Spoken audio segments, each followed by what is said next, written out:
are back to gender imbalance. We are back to normalcy. The new norm, tumerudi, tuliacha gender parity issues here. No 50-50 gender principle. Of course, we are back to how things usually are, the 3 ladies and 1 gentleman this morning. There we go. Regina, you are the one that, tipped this seesaw to balance out. But we are glad you're back. So right now it's 99-1. Gender parity. 50 what? 1:3. Yes, 99-1. But that's how it is. That's how it should be. 75-25. Good morning, Victor. Good morning. And by the way, Regina, welcome back. I was reading an article here. Samuel Eto'o is now the president of Cameroonian Football Federation. I'm just wondering if it happened here in Kenya, because we have got, superstars. We have got people who've played international football. We have got the Marigas of this world, the Oliech of this world.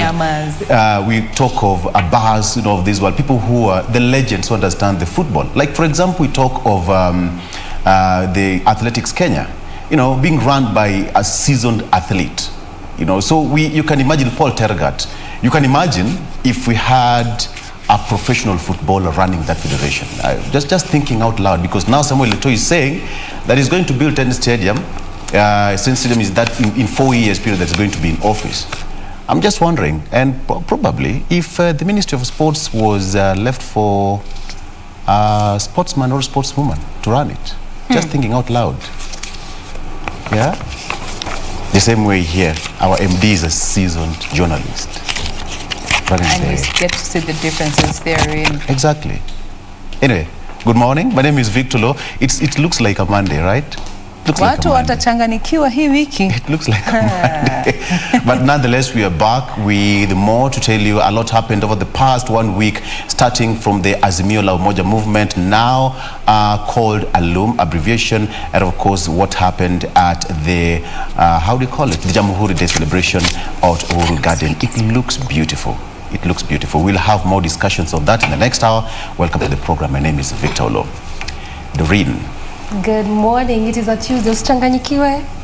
Tuko hapa kukukumbusha leo ni siku gani ya wiki. It's a Tuesday. Tuesday. Yeah. It's a Tuesday, and good morning to your viewers. We always appreciate you for making time to join us Monday through Thursday. So it's a Tuesday today, and we have a lot in store for you this morning up until 10 a.m. Just as what Wamboy and Victor has mentioned, plenty more in terms of the conversations we have this Tuesday, as well as also what is making news, the different dailies, as well as the GMK news brief. And not forgetting how our roads will be looking like this morning. So clearly a lot in store for you up until the end of the show, and we urge you to stay put. Baka huo wakati. As usual, many thanks for making time. I'm Doreen Arange Okelo. Regina, good morning. Good morning. It's good to be back. I had missed actually being on this platform and getting to interact with not only my team, that is Traffic Marshal A1, the persons from the lowlands, that is Lady Jane and Victor, but I generally just missed being at this point. Kukuja hii pande lakini this time. Well, today I choose peace. I really choose peace. I am trying to internalize the turmoil that I'm dealing with at this point, but I'm glad to be alive nonetheless, and good and hale and hearty. And I trust and believe that if you're watching us this morning, that you are appreciative of the fact that you are alive. I think that is very important. We underestimate when we say good night, see you tomorrow, that actually it might not happen, or even you might wake up and somewhere along the way you actually get into a situation that changes your whole life as you know it. So we appreciate even the small miracles that happen to us each and every day, like breathing, getting to be with your loved ones, talking to them, and interacting with them. Those things actually make the rest of the paper chasing, as well as people canvassing here and there, it makes it all, it fades away when you're within, or rather with your loved ones, and enjoying the simplicities of life. I'm Regina Manyara, not to preach. It is Tuesday, not Monday, where we do a recap of what was happening on Sunday Mass. However, being a Catholic, yesterday we had a special Mass, so we're not going to go there yet. And talking about matters of national importance, the cycle of drought. Now we are walking into a disaster according to a special report in one of the dailies this morning. The numbers are not so good when it comes to our food security situation, and what is exacerbating this situation is the polls that are coming up next year, which is in under a few weeks. So are we going to avert this? What is the Agriculture Cabinet Secretary Peter Munya going to do about it, or is it going to be a replica of what we have seen over the years when we talk about the issue of food security on an election year? And are we expected to see a rise in food prices at a time when Wanjiko is already decrying the high cost of living, so to speak? This and so much more will be highlighted as we continue with In the Headlines. We invite you to give us your feedback. Tell us where you're watching this particular broadcast from. We are on Twitter at KBC Channel 1. My Twitter handle is at Ray Manyara. So tell us, include where you are watching us from.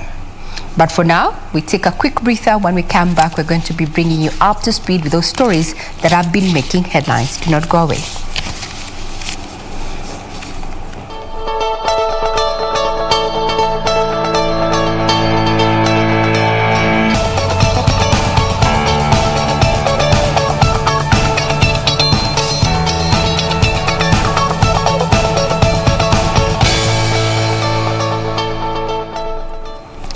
Now we start off with matters in security right here on, In the Headlines. Just in case you're joining us this morning, I'm Regina Manyara. Now talking about our schools is that Eco Boys High School in Tharaka Nithi County has been closed indefinitely after learners walked out of school following a fire that saw 3 dormitories go up in flames. According to the principal, Joseph Mbaye, the Sunday night fire that consumed 480 capacity dorms started around 11 p.m. School principal noted that although the institution could not fully account for the safety of 243 students who ran out of the school during the commotion, there was no reported case of injury by Monday morning. He said Sunday was peaceful until the students retired to the dorms after evening preps at 10 p.m. But at around 10:30 p.m, while in his office, he spotted on his CCTV camera screen a group of students outside the dormitories. He immediately rushed there only to find that they had started breaking window panes. With the help from the night guards and other teachers, the principal said he tried to contain the students, but the learners overpowered them and he had to call local police for reinforcement. 35 students were arrested by police on suspicion of being the masterminds of the arson and are still being questioned at Chuka police station.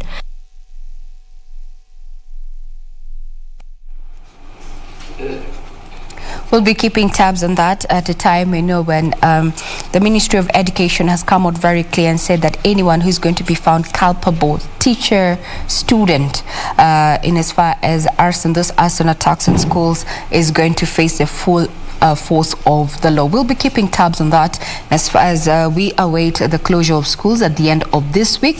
The dates being given by the Ministry of Education between the 16th and the 17th of this month, while others have closing dates of up to 23rd of December. Now off to matters politics, where a section of United Democratic Alliance leaders have urged Kenyans to reject any political project ahead of the 2022 general election. They said Kenyans should be left to elect leaders of their own choice without intimidation. The leaders spoke at the Deputy President William Ruto's current residence, where he hosted a delegation from Laikipia County. The United Democratic Alliance appears increasingly convinced that Raila Odinga may be President Uhuru Kenyatta's heir apparent. A day after yet another public display of cohesion between the president and the ODM leader, UDA has alleged that Odinga is being imposed on Kenyans. Watu wachache kwa sababu wako na pesa wanaamini wanaweza kuketi mahali kwa mkahawa na wakatuamulia ati nani atakuwa kiongozi wa Kenya bila ya kushauriana na mtu yeyote. Sisi tunawaambia ni sawa, mko na pesa, mnaweza kuamua kwa hoteli, na sisi tutaamua nyanjani na vijana na Wakenya. Deputy President William Ruto and his allies also took issue with the president's latest remarks on the Building Bridges initiative, urging that it is an idea that will not work for the betterment of the republic. We do not believe it is necessary to change the constitution to create inclusivity. We believe we need a plan, and the bottom-up economic plan is what is going to give us the inclusivity that we are looking for, whether it is in creating jobs or whether it is in having a real, serious national political party. Ruto said that the country's unity cannot be achieved through creation of positions to benefit few individuals at the expense of millions of ordinary citizens. Na sisi tunataka tusimame, tuambie, na leo nataka niwaambie mjue hii Kenya hivi sasa tutaenda kupiga kura baina ya watu wa historia na watu ambao wanataka kuona mpango going forward. So do not talk to me about history. Talk to me about what you will do once you become the president of this country. Talk to me about the future of this country and how you want to take us there. So we are not prisoners and slaves to history. We are students of the future.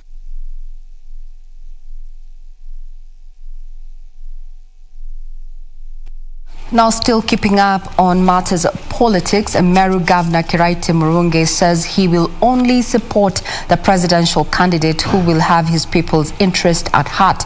Kiraite, who had initially appeared to be warming up to ODM leader Raila Odinga, asked the Mount Kenya East to be vigilant and stand as a people and not settle for less. The governor was speaking in Meru County during the launch of the Democratic Empowerment Party, or BAS, as it's commonly referred to.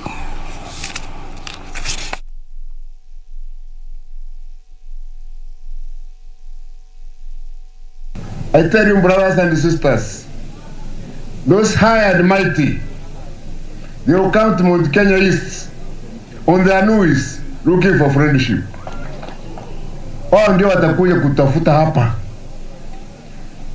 kama tunajiunga vizuri, na wakija ndio tutawaambia mambo yetu, na kama unataka kura zetu tunataka tuandikanie hiyo barabara utafanya.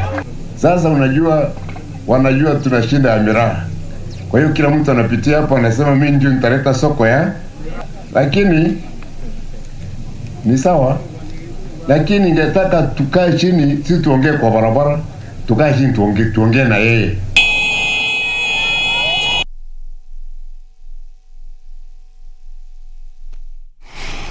And as it's commonly referred to, Mbas. There we go. Now, village elders in Mwea East Sub-County now want the Ministry of Interior to implement a proposal providing for them salaries and security apparatus to enable them work efficiently. The elders say that despite being the first line of security in the village level, they continue to be neglected by the government.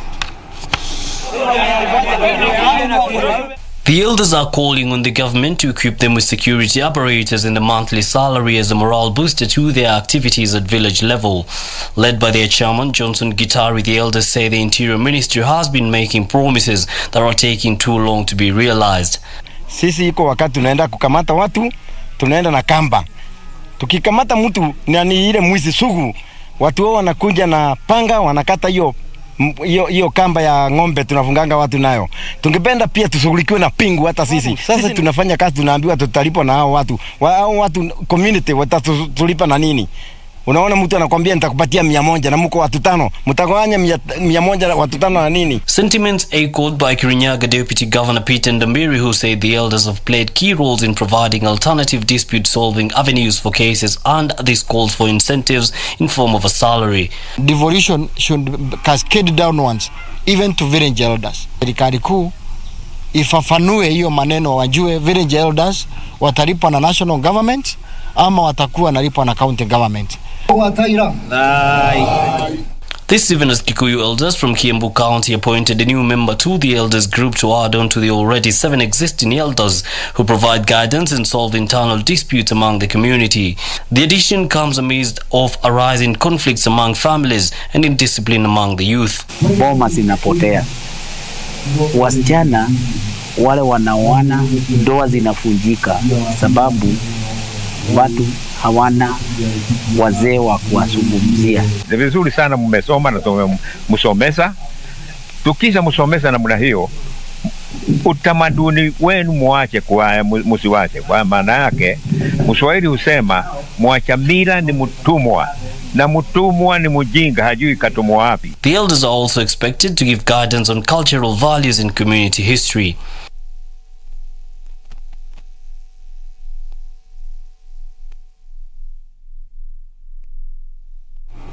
Elders there wanting security and such to work properly. Now, workers at Rongo University, Migori County have downed the tools for the 4th day running over delayed payments. The irate workers are now accusing Vice Chancellor Professor Samuel Gudu of running down the institution. According to the Secretary General of the Kenya University Staff Union, Joseph Opande, the institution has failed to honor a collective bargaining agreement entered between the workers and the management.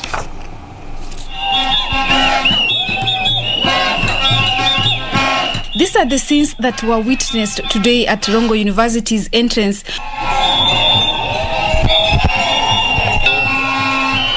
With workers showing their disapproval at what they say is the management inaction in honoring their return to work agreement. The pension is not up to date. The reviews are not up to date. The deductions are never remitted. NHIF.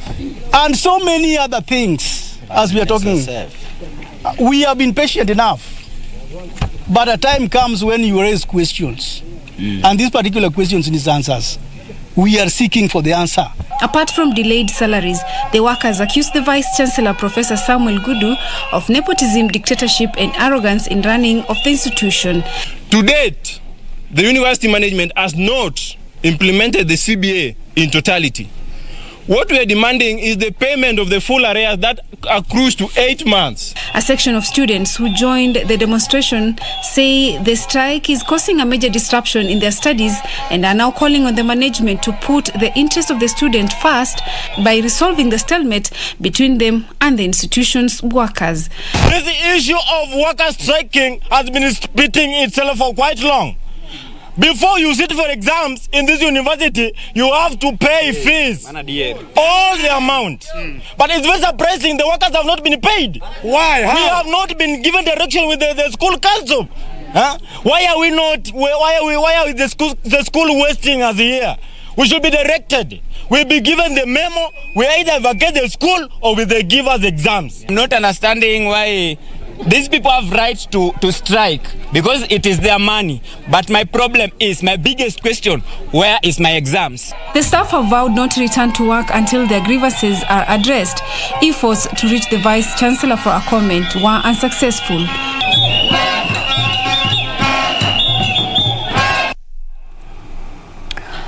As the world marked the gender-based violence, that is 16 days of activism, our reporter Jackie Wambiru went and had a conversation with a person, basically a survivor of gender-based violence who was raised as a single mother by the help of relatives and also became a teen mother.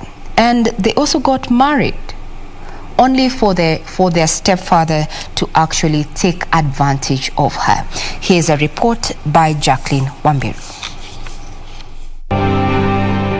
For the better part of her childhood, Marie, not her real name, moved out from her mother's house to live with her grandmother.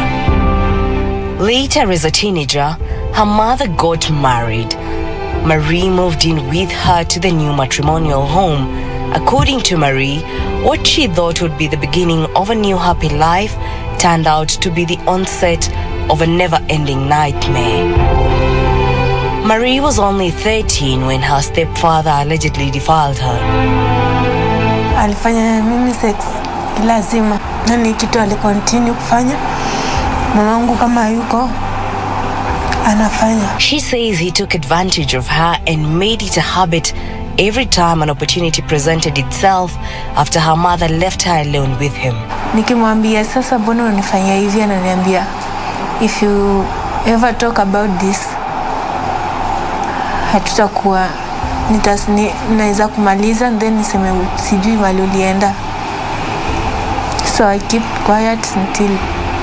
Marie says when she finally gathered courage and reported to her mother, no action was forthcoming, thus perpetuating the silence that fueled more abuse. Popigia simu nikamwambia hivyo, akaniambia unataka kunikosanisha na mume wangu.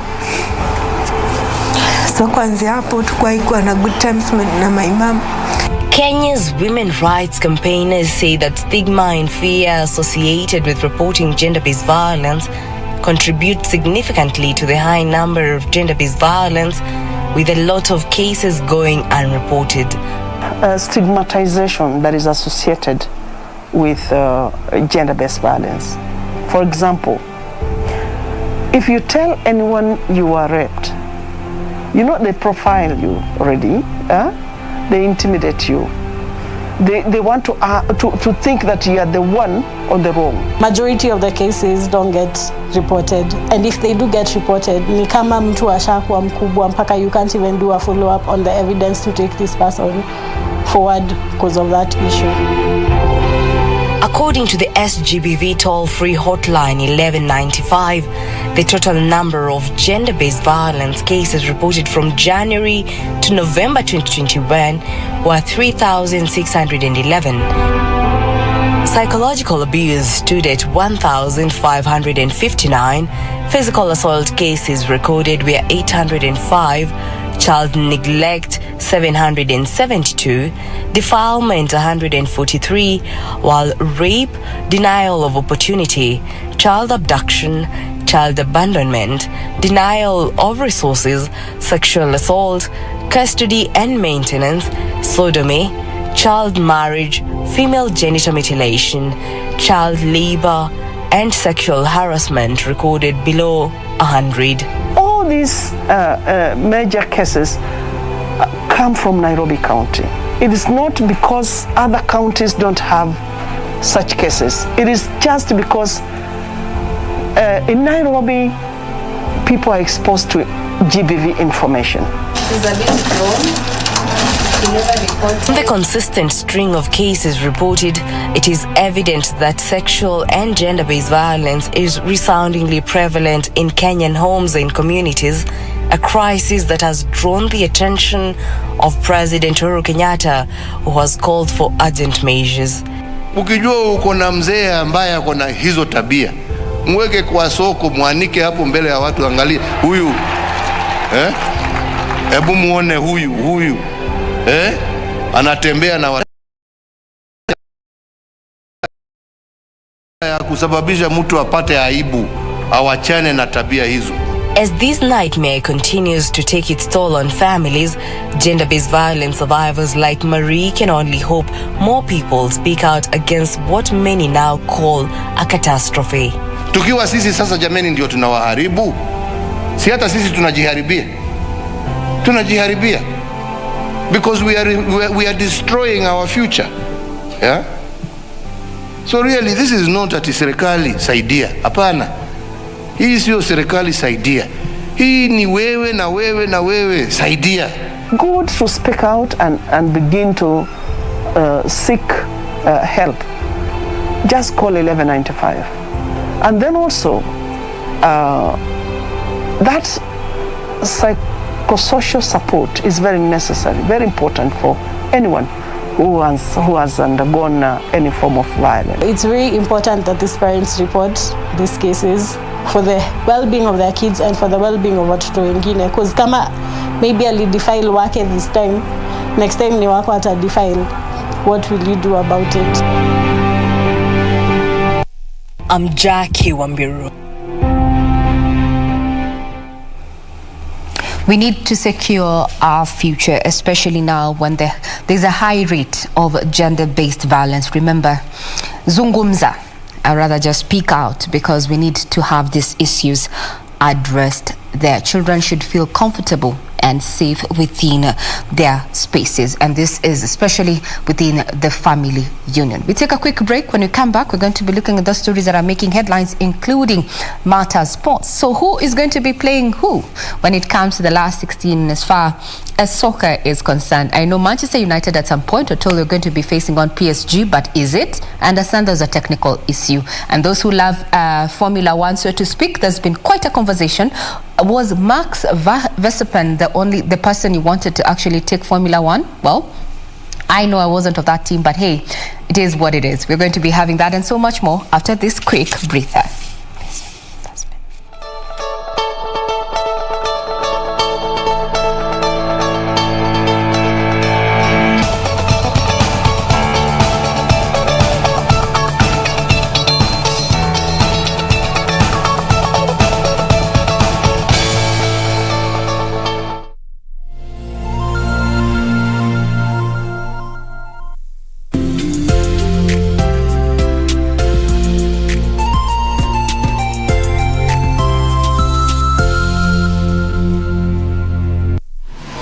Log on to the KBC website at www.kbc.co.ke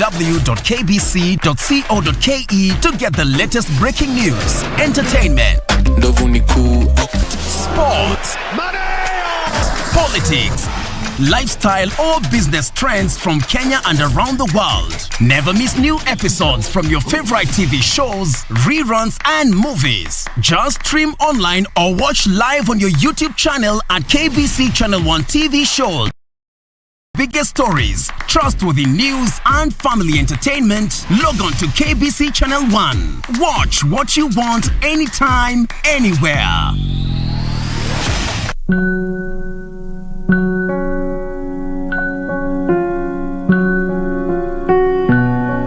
Stop there! Who the hell are you? It's none of your business, okay? Who do you think you are? Don't play tricks on me. Are you threatening me here? My requirement is roll straight, roll nicely, and quickly. Boss, roll! Ian, you should communicate with Mr. Tong more. Considering your relationship, it won't be difficult. 有一段故事建筑一座城堡，回放进去好久不再打。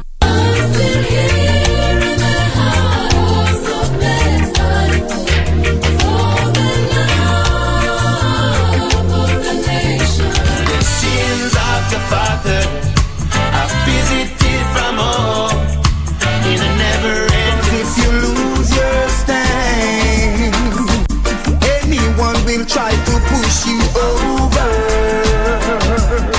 If you should lose me, you lose my kitchen. Girl, you are a queen to me, yeah. And I'm so proud that I'm your king. You bring up things and to me.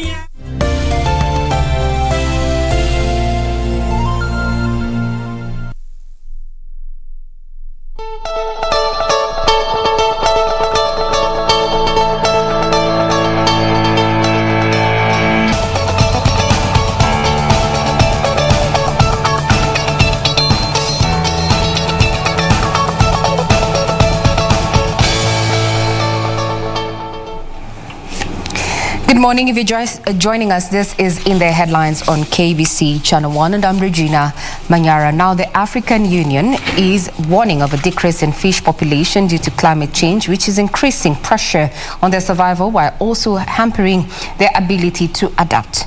According to the African Union, this has been worsened by the rising levels in water bodies due to massive melting of ice and high tides caused by climate change. Development. It is during an inception meeting on conserving the aquatic biodiversity in Africa Blue Economy held in Naivasha, Nakuru County, where the African Union warned of oceans becoming warmer day by day, a move it says is affecting aquatic life as they struggle to survive. We also need to ensure that all the components that make up the blue economy, be it the transportation, the trade, that also is important. So it's about investing in the sector. Noting the position of blue economy on tourism and aquatic resources, the Inter-African Bureau for Animal Resources Programs Manager Clement Adiololo assured of union support to the African countries. The problem that we face from the climate, even from our own land management approaches, that how we manage the oceans also determine how much we can get out of the oceans as a resource. Sentiments echoed by Mohamed Seisei, a senior fisheries officer at Inter-African Bureau for Animal Resources, who noted that all the aquatic body crises are as a result of human activities calling for sustainable use of these resources to protect marine life. This project is to encourage government to develop the necessary guidelines or mechanism of regulation so that the sustainable practice of cage farming will take place in these ecosystems. This not only aims at building the capacity, but harmonizing those capacities so that it will be for the benefit of the continent. This comes as it emerged that the continent was yet to fully reap from the blue economy, which is expected to hit a $500 billion mark by 2030.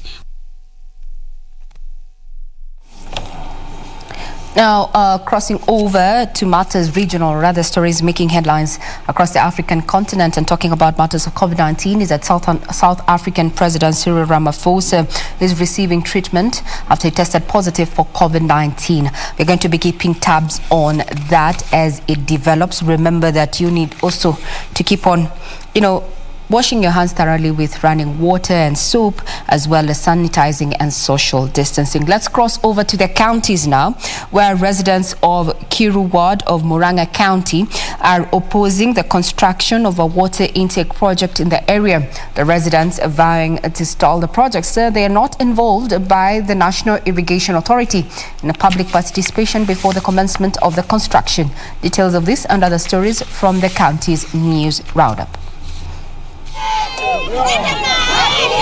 The residents have vowed the project, which is being constructed along Mathioya River, will not continue until they are fully involved in a public participation. Hii mradi ulikuja hapa ukaharibu mashamba yetu na miti yetu na hakuna faida ambaye tutaweza pata. The residents have decried the abandoned water intake, saying that it has turned to be a mosquito breeding area.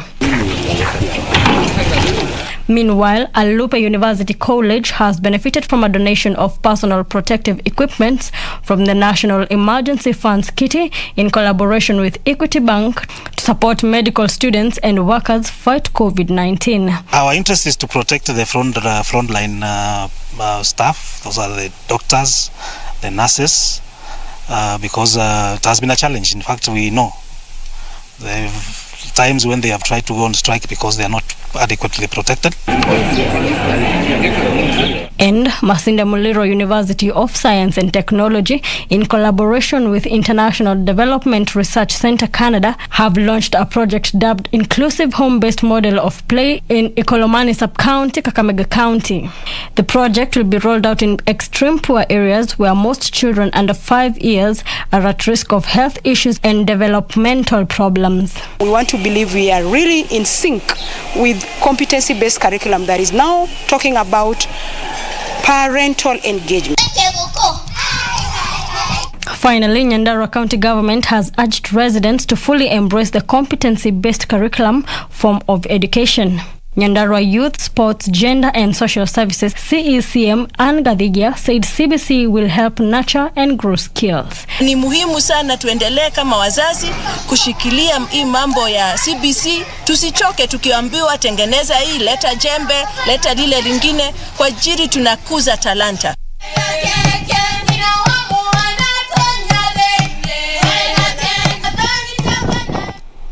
Now off to Pokot County, where leaders drawn from West Pokot County have applauded the national government through the affirmative action fund that saw the funding and the eventual construction of Arikiamet bridge that has for decades been a pain point to the people of Sigor.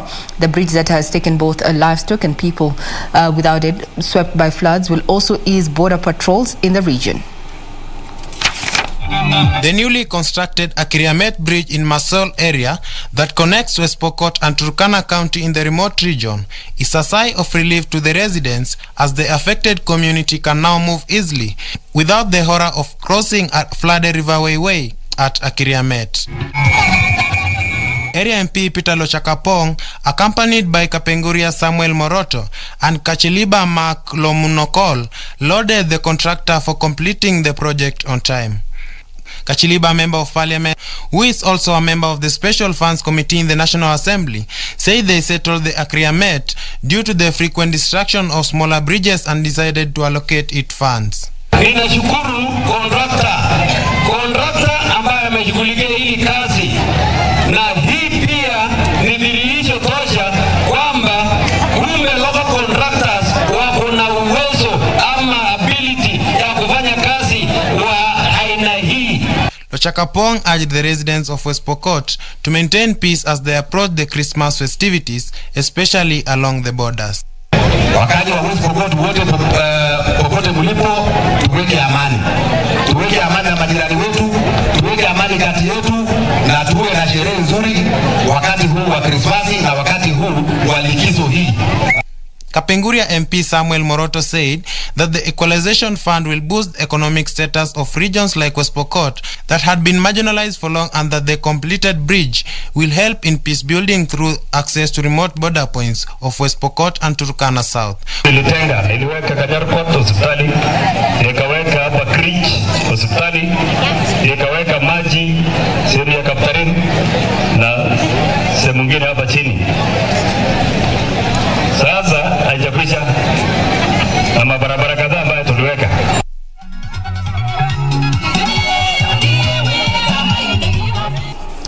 9 teenage girls from Moyo Wakai Primary School in Magarini Sub-County of Kilifi County are reportedly pregnant. The girls are aged between 15 and 16 who had fallen victims to gender-based violence were rescued by women on the move, and after counseling, they have been taken back to school. Carissa Charo, a village elder, observed that cases of gender-based violence at Moyo Wakai have become rampant and urged parents and teachers to be vigilant. The pregnancy cases come at a time when the teenage pregnancy rate in Kilifi County has reportedly gone down. Carissa Charo, a village elder at Moyo Wakai, noted that some of the girls were impregnated by fellow students, while others by outsiders, and the majority engaged in sex to get as little as 50 shillings to buy basic needs like sanitary towels. Wengi wa watoto kiwahoji ni kukosa mahitaji yao kutoka kwa wazazi. Kwa hivyo jamii ama wazazi hawajibiki kulingana na majukumu yao. Ningeomba sana wazazi kuhamasishwa juu wengi hawajajua umuhimu wa haya mashirika vile ambao wanasaidia watoto. Tumekuwa na changamoto kwa wazazi, lakini kwa saa hii tunaona kidogo vile mashirika yanakuja, yakija wanaelezwa na tunaona itatuletea msaada. Halima Kazungu, not her real name, a class 8 pupil, said she engaged in a sexual relationship with her boyfriend, who is in Form 1 at a secondary school, and got pregnant a month later. Kazungu noted that her mother provided her with basic needs, but did not know why she allowed herself to engage in sex. Boyfriend wangu tumeendelea, hivyo sasa asema haya, leo utaenda tujaribu kuwa mapenzi. Mimi siku 6 tukaenda, siku ya kwanza, ya pili, ya tatu, mwezi sikupata, wa kwanza, wa pili, wa tatu, niko na mimba. Mamangu wazazi wakaniambia nipate kuja shule, najipa moyo nipate kuja shule. On the other hand, Sidi Jafet, not her real name, aged 16 years, from the same school, now in class 7, said poverty drove her into early sex after her father died and left behind her mother to provide for the family. Mimi niko na mamangu, babangu aliaga. Ni atafute, mara nyingine anakosa pesa mpaka kuninunulia pads. Nimfanye kuomba. Naomba wasichana wenzangu wasifanye mambo kama haya, endelee na masomo. Helda Lamek, Wima chairperson, said they have been rescuing girls and sensitizing them due to the increased cases of teenage pregnancy in the area. Helda further observed that majority of the girls were aged 14 years and above and are often lured into sex for money as little as 50 shillings and later end up getting pregnant. Mbili zimepita, tumeweza kurescue watoto 8 ambao watoto 8 wote hao wako wajawazito age between 14 mpaka 16. Wote walikuwa wajawazito kutoka kwa shule moja ambayo iliweza kutufanya ikatupatia motisha kuweza kukaa chini na kuongea na watoto one on one na kuona shida iko wapi. When we have those cases of pregnancy cases like teenage pregnancy, of course a culprit has to be there because that one is a defiler.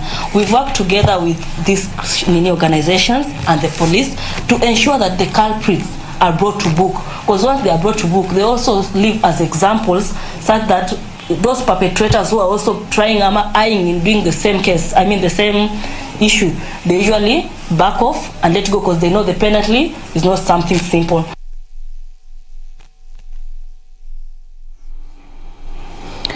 Quite unfortunate there. Now we cross over to Matters Sports, where the Kenya national junior team that took part in the 6th Kanu Zone 3 Swimming Championship arrived home from Uganda, where they finished 3rd overall. The girls team, however, topped the ladies' table, while the boys team finished 3rd in their category.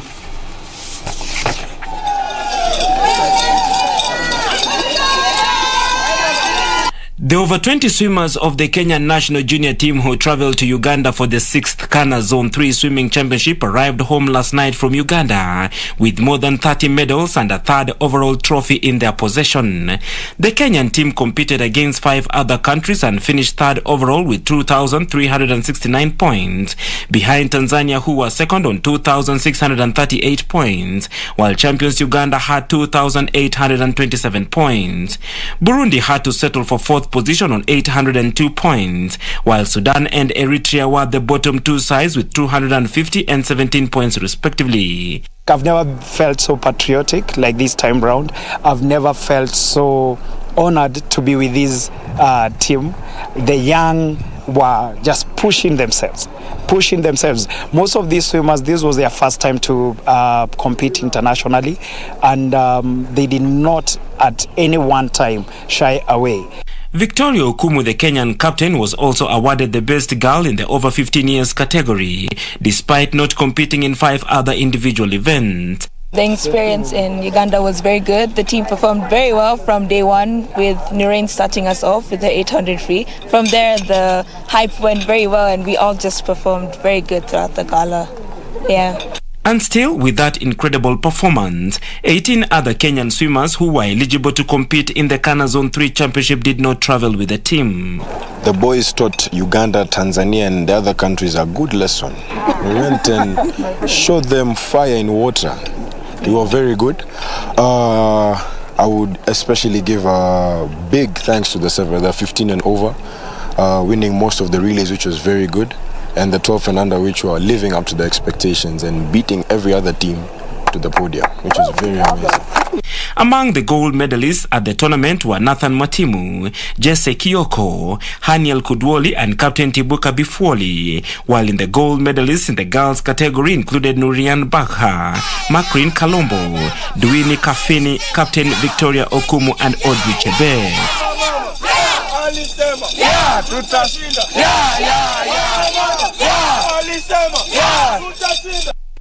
Congratulations to the team.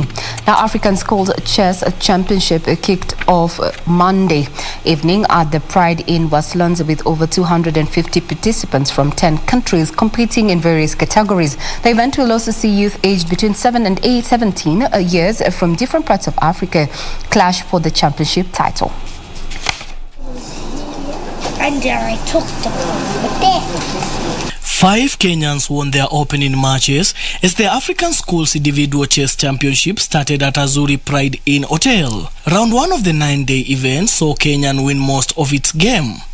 Among the winners are Curtis Ruben Ubit Masuku Eluthu of South Africa in just 4 moves, Elsie Kamoni beating Conforth Kaleng of South Africa, Wambui Banis beating Mala Omile of Botswana, Riziki Kuka beating Itoya Gabriela of Nigeria, Sharian beating Adele Magu of Zimbabwe, John Murege beating Carson Enrico of South Africa, Don Muiruri beating Rose Justin of South Africa.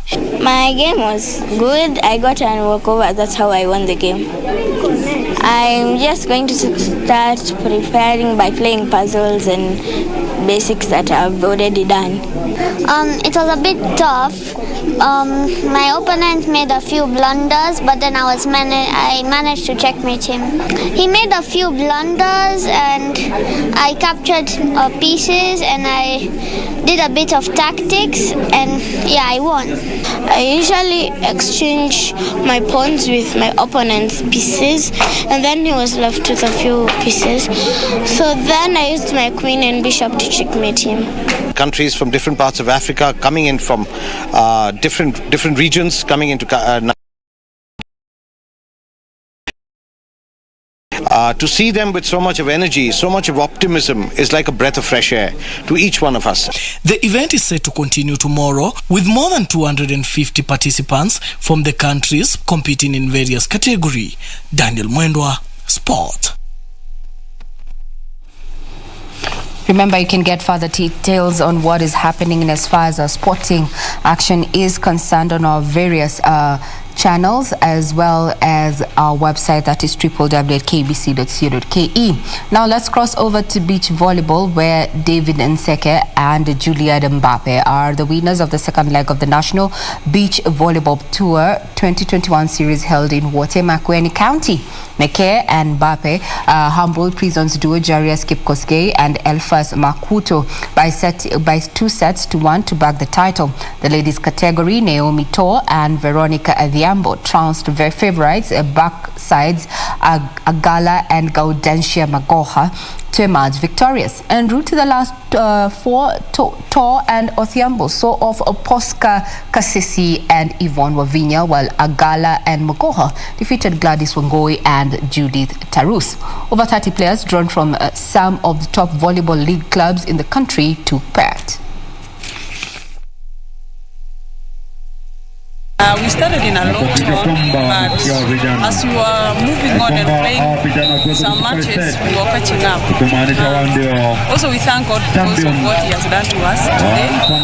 It has not been an easy game. It was really tough. My sincere thanks back to my partner. I'm so happy because of her and the performance also. She's doing very well.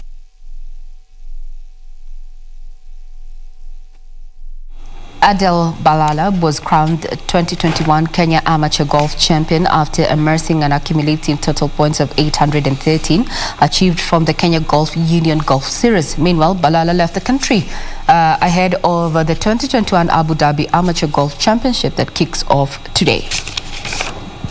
Balala completed the series by clinching the 2021 Nyali Open Kenya Amateur Golf Championship title that ended at the par 71 Nyali Golf and Country Club course in Mombasa County. Balala broke the amateur course record of an excellent total of 8 under par 205 gross after producing 68, 69 and 68 gross in 3 rounds to emerge the overall winner. We have the best training schedule, but equipment plays one of the biggest parts, because if you lose by one shot, and one shot in golf is everything, it definitely comes down to equipment. Balala, who is currently ranked 171 in the world, left the country last night ahead of the 2021 Abu Dhabi Amateur Golf Championship that kicks off Tuesday. Meanwhile, Kenyan parents have been urged to play an important role in the cultivation of their children's talents. According to Treasury Chief Administrative Secretary Eric Simiu, sports is among direct avenues through which the youth could easily be self-employed. He spoke at South Bay area in Nairobi during the award ceremony for upcoming talent at the Railways Technical College.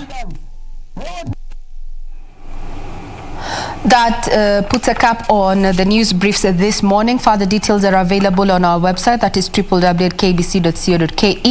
But being a Monday, Tuesday, so to speak, but yesterday was a holiday, have you left the comfort of your home? Given that statistics indicate that over 85% of the workstations are domiciled within the CBD and its environs. Let us get you there. More so, let's Traffic Marshal A1 Doreen Arange tell us of how the roads are looking like and what are the alternative routes. To you, Doreen. Monday, Tuesday, Monday, whichever one it is.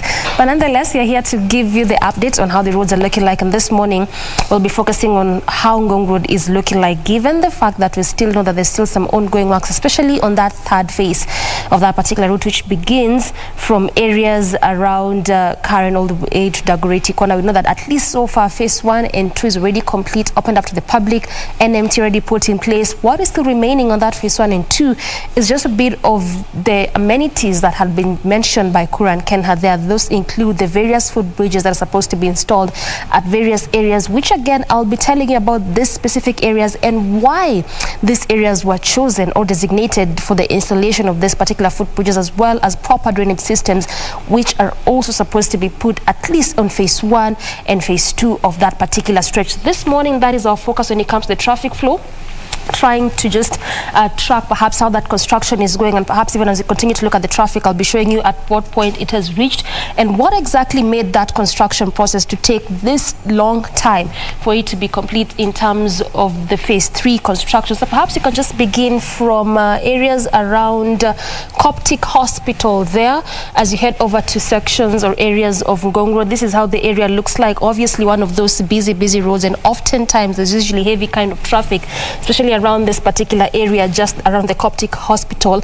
And again, also this is another section where Kenha has designated that footbridge to be installed simply because it's next to a hospital, the same as Kenyatta Hospital, and the same as also areas where it's next to a school or even next to a hospital, because I mean it's just obvious, next to a hospital, next to a school, so obviously a lot of human activities here and there. That is why it is important, or it has become important, for those footbridges to be installed. But as of now, they haven't yet been installed, and again I'll be telling you why that hasn't happened, despite the fact that it's been like a year and a half since that was mentioned. So clearly just meant that at least when phase 1 and 2 was complete in terms of construction, all that needed to be in place, but that hasn't quite happened. But when it comes to traffic flow, this is how it is looking like just around that area. Look at how it is.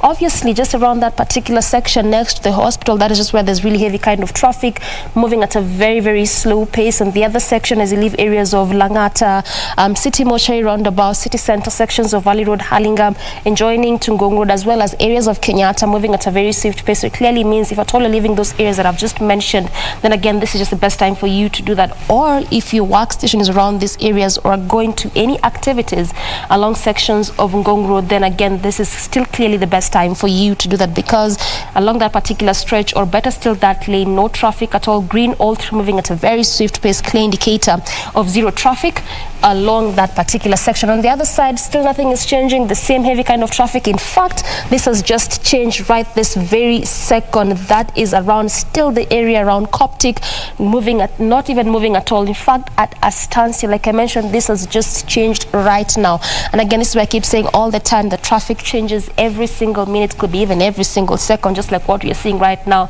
So again, obviously if you're leaving areas of Dagoretti, Karen, Ngong, Adams, coming to the city center, around this area is just where you'll have to make do with this heavy traffic, which is not moving at all. And if you're around these sections, if at all you're coming to the city center, then there is no alternative route, so we can't give you any, at least as of now. If you are specific just around these areas, this is how it is looking like, not moving at all, at a standstill, heavy kind of traffic around that section. But also I'm very sure that around the roundabout, that is around the City Mortuary roundabout, traffic police are already there on different sections just around the roundabout to try and see how best they can control traffic. And again, that is how that area is looking like this morning in terms of traffic. Sections of Prestige, not really that bad given it's one of those busy areas as well. It's next to a mall, so obviously they expect to be spotting heavy kind of traffic, but that is not the case this morning. So at least on that particular section, moving at a very swift pace. That is how those two sections are looking like this morning in terms of traffic. But like I mentioned, we shall also be tracking the progress of the construction of that phase 3, which is still underway, as well as why the projects around phase 1 and 2, especially those amenities, have taken this long for them to be installed on these various areas around phase 1 and phase 2 of Ngong Road at just 33 minutes per 7. That is how it's looking like in areas around Coptic as well as Prestige Plaza along Ngong Road.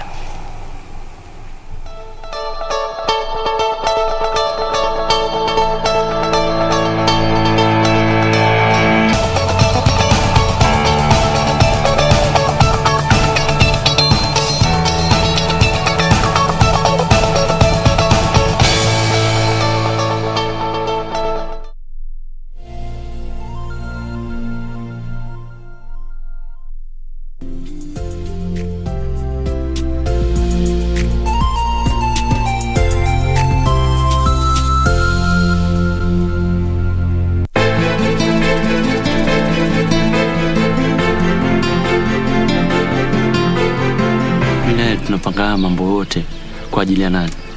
Hapa sitakufungia tena. Una ruhusa ya kutembea kila mahali unapotaka. Safari, umewezaje wewe kuishi na huyu Kate? Amekataa tena, hataki kupambana na Kate tena. Mimi sijui utakaje, hata simuelewi. You said to solve a problem you have to speak to each other decently. Kumbuka, Dingo ni mume wangu mimi.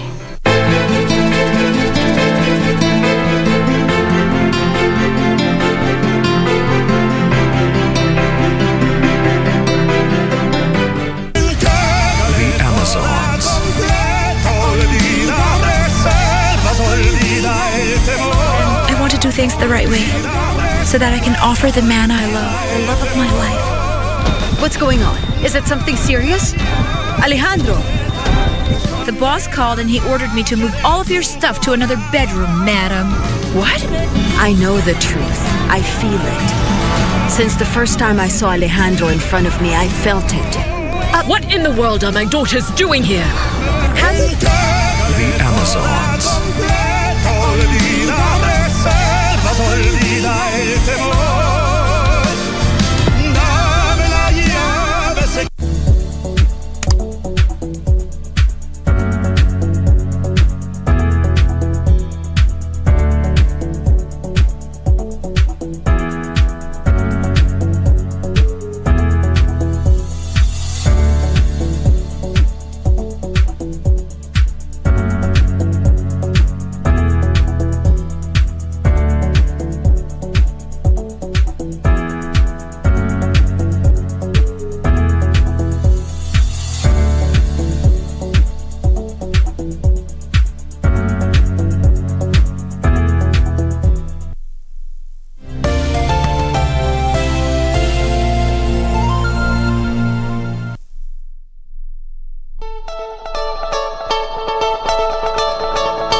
Right, time for our newspaper review, and on the front page of the Star newspaper, Raila to borrow 2002 Kibaki victory plan.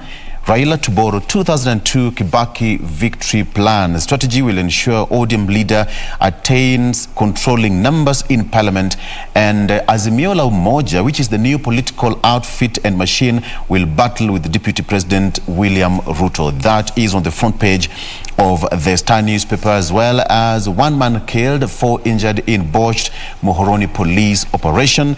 Details shortly. And in sports, Manchester United draws Atletico Madrid, Real Madrid lands PSG test. There was a bit of some confusion yesterday during the draw, which led to of a draw again, which was done where there was a contest between Manchester United claiming that the draw was not done properly, and some of the teams were omitted during the draw.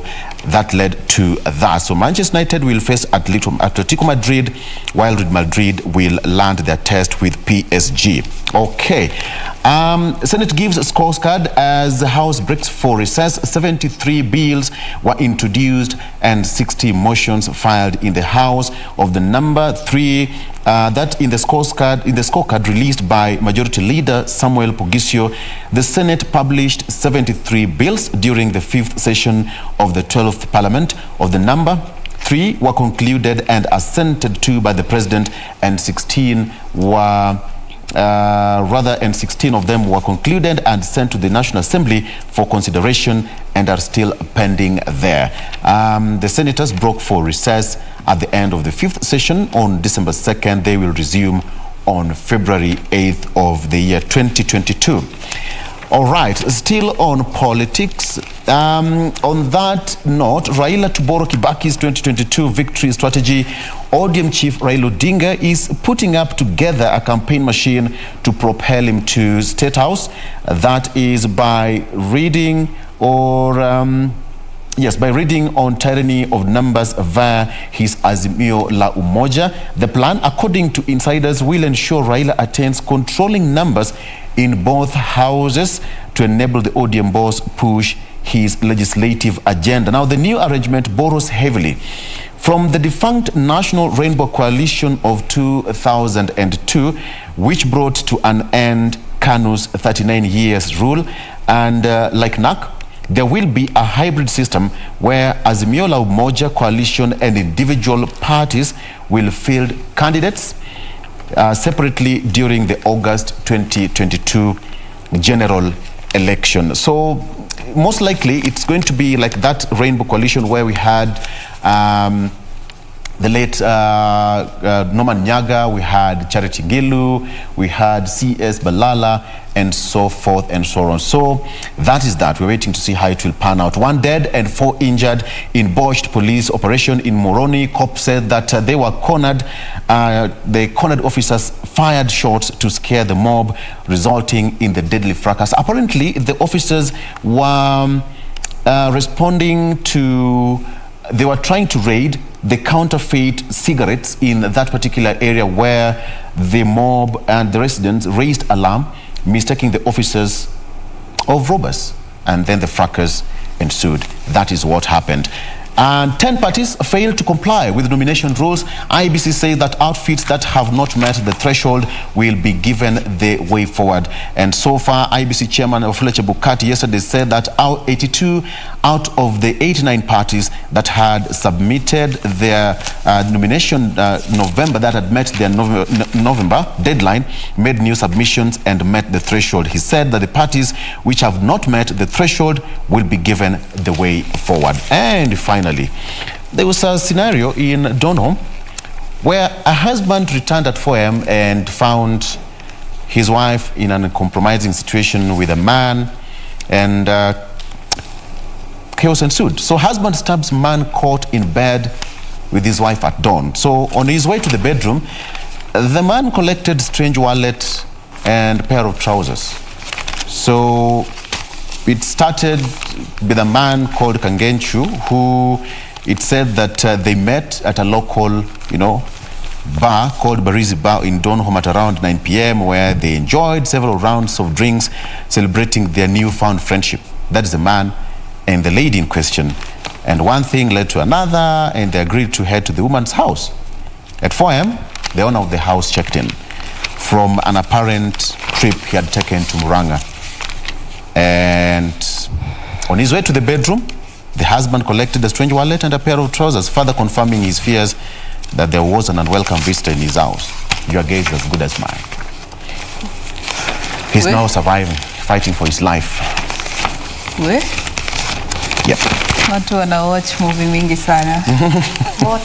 But movie scripted. Yeah. Audacity. Marriages, relationships. Audacity. Crazy. But it's really sad that we're seeing so many of such cases in the recent times. Relationships gone sour, one partner killing the other, or killing a third party, or maiming a third party. Hey. But I tend to feel like these things have just been happening over time, only that now it's just in the lights. People need to go for therapy and counseling to help deal with their, especially those that are married, the marital issues before it gets to such a point, where one has to kill the other. And if it's really, there's really no way forward, just go your separate ways, You don't have to end up killing each other or somebody losing their life in the process of, I caught you. To just prove a point. Your life is more precious. It's the only thing you have. So again, it's a price that guys can afford to pay these days. But it's easier said than done. It's a price that people can afford to pay today? It's a price that guys are paying. Wow. It's a painful one though. A few years back, a life was priceless. Yeah. These days, niambie ni siku gani inapita kama hujasikia somebody has been stabbed or killed in a situation where somebody lost their temper or something. But then it happened so fast. At 9 p.m. they met at a local bar. At 4 p.m. the gentleman came back. Kidogo ndio hiyo. Wait, this gentleman was a friend to the lady or to the... No, they met. The circumstances they met at a local joint in Donholm, in in pipeline. So, you know, kidogo, take 1, 2. Like can this, you agree? like that. Yes. So it's getting late. See, we head home. Yeah, we can come over. Mzee yuko. All right. Piece of advice. Yes. Ukienda out, venye ulienda, rudi hivyo hivyo. Mwenye mlienda na yeye, rudi na yeye. Usikuje na any additional new members to the party. Are we together? We are together. Are we together? We are together. Good. And the circumstance is always the same. Kuna tuka triangle mahali. The circumstance is always the same. Self-awareness is important. Uendavyo, ndivyo rudivyo. Aya. Okay. Let's come to the Daily Nation, and we start with a rather sad story still in regards to the gold mine that caved in, abandoned to die in the mine. That is the caption here. Tom Okwach, 35, has not had a meal for the past 13 days now in a row, and the last communication with him was 3 days ago. Now, I was able to go through this particular story very briefly. It's really sad that this is actually where we are in regards to the rescue efforts of these miners. Remember, initially they were 10. 8 have been rescued and are recuperating. 1 succumbed after just before he was pulled out of this particular mine, but succumbed to his injuries. But looking at this particular case, only one, Tom Okwach, aged 35, is yet to be pulled from this mine. He hasn't had a meal in the last 13 days, and the last communication with him was 3 days ago. And looking at the county government bulldozers, they have gone silent because guess what? They ran out of fuel. For 3 days now. The county government bulldozers have not had fuel to help with the rescue effort. So the volunteers have been trying to contribute money to buy fuel to get this excavator back to work, but it has also not bore fruits. So now they have resorted to using bare hands, hose, and shovels just to be able to scoop out the soil that is blocking the access to this mine. I mean, this is a national matter. It's something that almost all the leaders in this particular area know of. Yeah. But a bulldozer can run out of fuel for 3 days now, and nothing has been done to help speed up these efforts to rescue this one man that is still trapped under there. And you have got local leadership there. Look, I mean, a bulldozer that belongs to the county government, mind you. It doesn't belong to a private individual or entity. Anyway, just before you continue, Wamboy, that story reminds me like the story of what happened in Kitui. And after that particular incident, leaders were coming out to say that this bridge was actually supposed to be erected. We had been talking about this, but I hope now the government is going to handle it with the urgency. And then it just reminds me that sometimes, does it have to actually be followed by an incident, perhaps lives being lost before full action is taken? And the sad thing is, I am sure at some point somebody will be using this as a campaign line. We will get more machinery and manpower and equipment to help avoid such situations. And vulnerable Kenyans will be caught into that. Yeah. It's really angering when you think about it. But now let's come back to the Daily Nation. Looking at the main story, Uhuru's big dilemma as half cabinet joins politics. So with several CSs having been, noticed to be eyeing some political seats or having aligned themselves to emerging formations ahead of the 2022 general elections, the head of state could either make new appointments or ask the remaining ones to act in the vacant dockets. A number of CSs have been, open about their political intentions, and this could mean come February, some of them could be resigning from their offices and joining now the, aspiring for the seats that they are eyeing. So what does that mean for the head of state? Will he have to make new appointments, or will he direct the CSs that will still be in office to act in capacity until his time in office runs out? A story that has been covered here on page 4. Coming to a bit of health, we have rising infection rates could lead to new lockdowns this December, and the government has said it is considering reintroducing a lockdown as one among some of the stringent measures in if the spike in corona infections continues on the particular path that is on right now, and it is not contained because after 2 months, COVID-19 cases have been on the rise once again. And then again, looking at this long weekend, fun-filled, the Soul Generation, Sauti Soul put up a beautiful concert. It was called the Soul Fest. It was the highlight for so many people this past weekend. It happened the night of the 12th. So many people said that, this is the kind of entertainment that we need here in the country, where we have artists who are actually putting up quality concerts, using quality services to deliver their performances, and therefore, a step in formalizing the entertainment industry. And finally, the Ndishu case.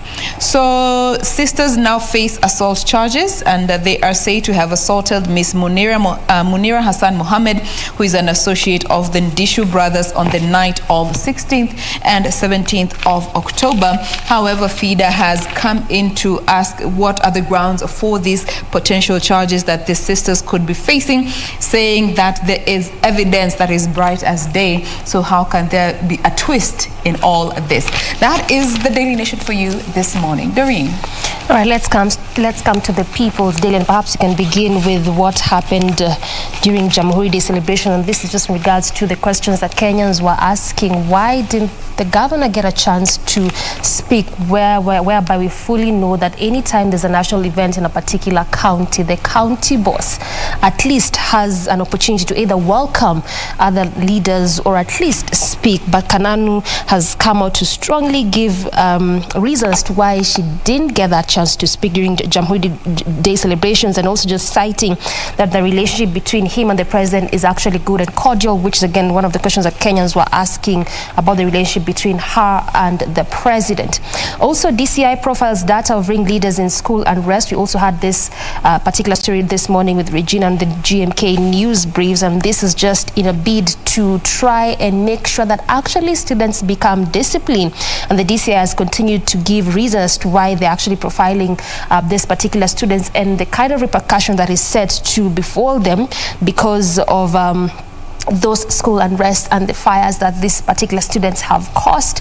And also UNESCO is now joining calls for better oversight of private education, just saying that especially the African countries, that there's a lot of imbalance when it comes to public as well as private schools, and this is because of what different governments are doing, whereby they're not giving, they're not actually assisting or helping public schools enough, and there's no proper oversight of the private facilities. That is why they get so much ahead, making the public facilities to lag behind.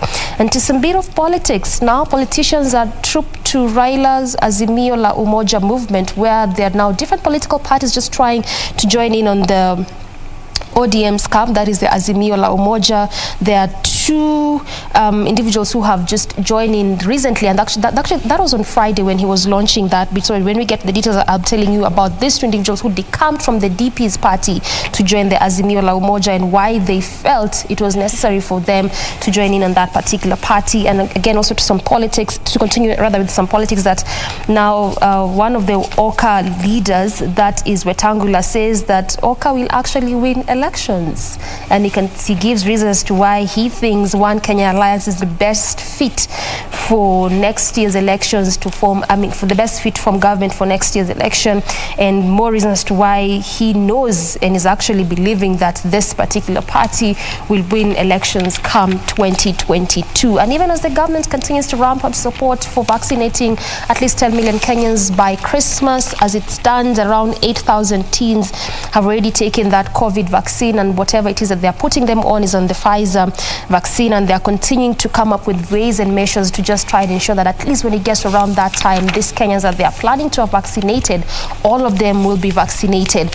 And again, also there's a latest report by KNCHR, that is the Kenya National Commission on Human Rights. This is actually the third report since the inception of COVID-19, which just shows the number of Kenyans that have lost jobs, as well as the impact of COVID-19 to the various sectors. And this specific report just targets the small and medium scale enterprises, and also citing the number of Kenyans who've lost jobs since that time, whereby the number stands at around 2 million, and also giving reasons to why those in the public sector, the public service at least were able to retain their jobs compared to their counterparts in the private sector. And again, also universities have been urged to realign with the CBC curricula, or there'll be repercussions there. This is just a statement by the PSUs now urging institutions to act swiftly and review their programs to realign with the competency-based curriculum that is the CBC. In a nutshell, that is how the PD looks like this Tuesday, Ray.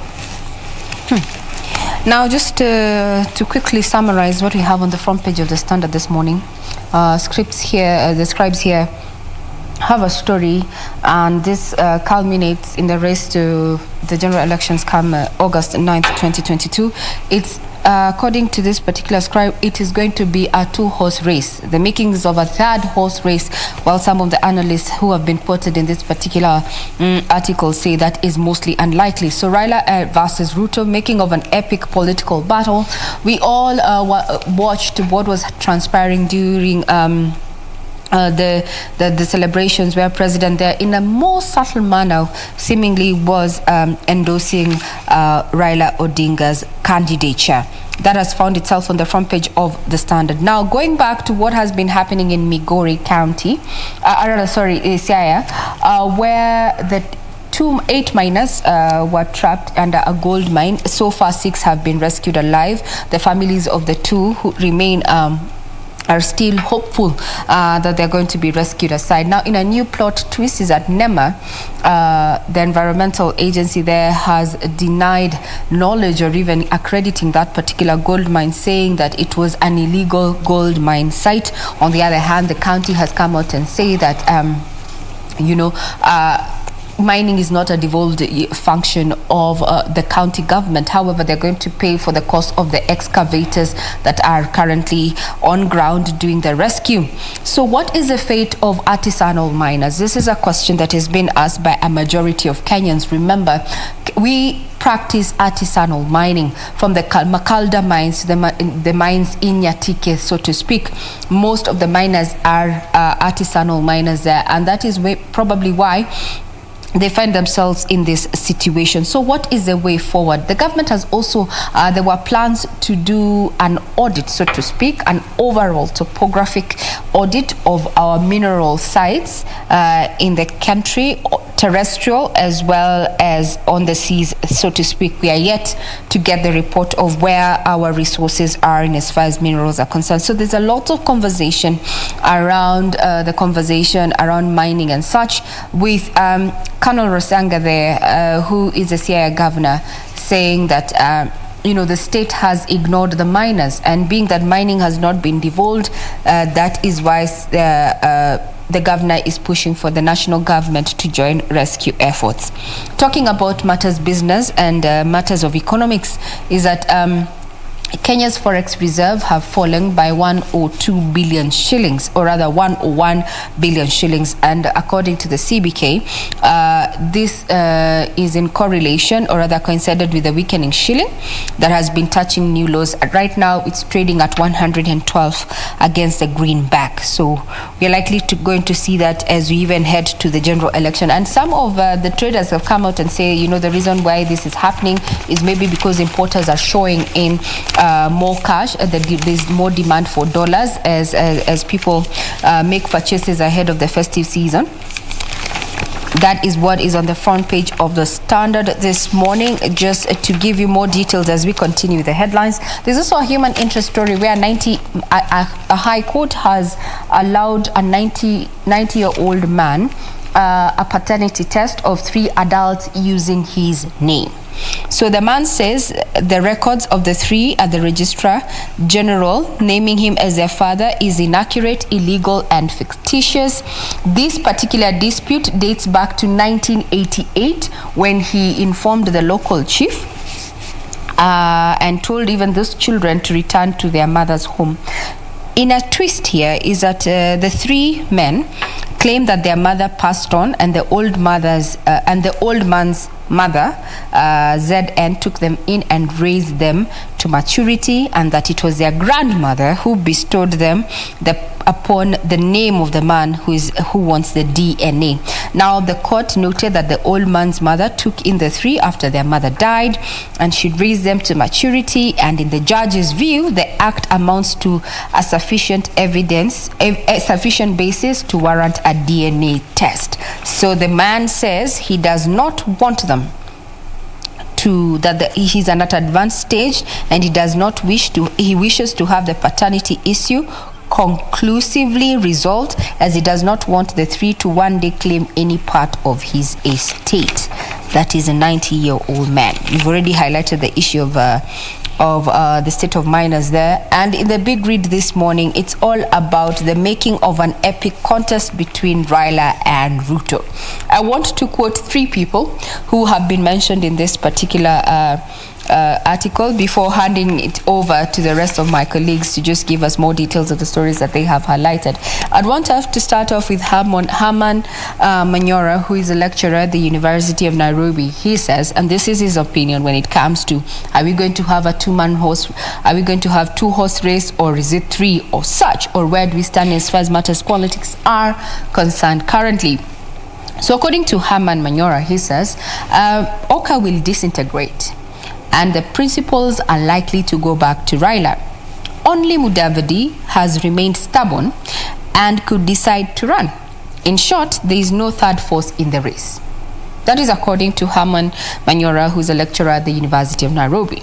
On the other hand, Mutula Kilonzo Jr., who is the Wiper vice president, he says, we won't accept dictatorship as to who will become a presidential candidate. That issue of endorsing a president to us, we said no, and we won't accept it, and we will refuse him. We want Kenyans to be given an opportunity to choose. Your guess is as good as mine when they say him. We know all he is referring to, given what happened in the last celebrations that we held, and the president was there, and we seemingly had a subtle endorsement of a Raila candidature for the president. Last but not least, Kotu Secretary General Francis Atwoli in regard to the race between Raila and Ruto. So, being in quotes, being that third force will be a waste of time. If someone has money to burn, let them come and burn it. But it will definitely be a two-horse race of Raila and Ruto. Drops mic. If you got money to burn as a third horse, burn it. Come burn it. But as far as Francis Atwoli, the Kotu Secretary General, is concerned, this is going to be a two-man, or rather two-horse race, where the horses are Raila and Ruto. What is your take when it comes to matters politics? Remember, Good Morning Kenya is open to your feedback. You can get us on Twitter at KBC Channel 1 News.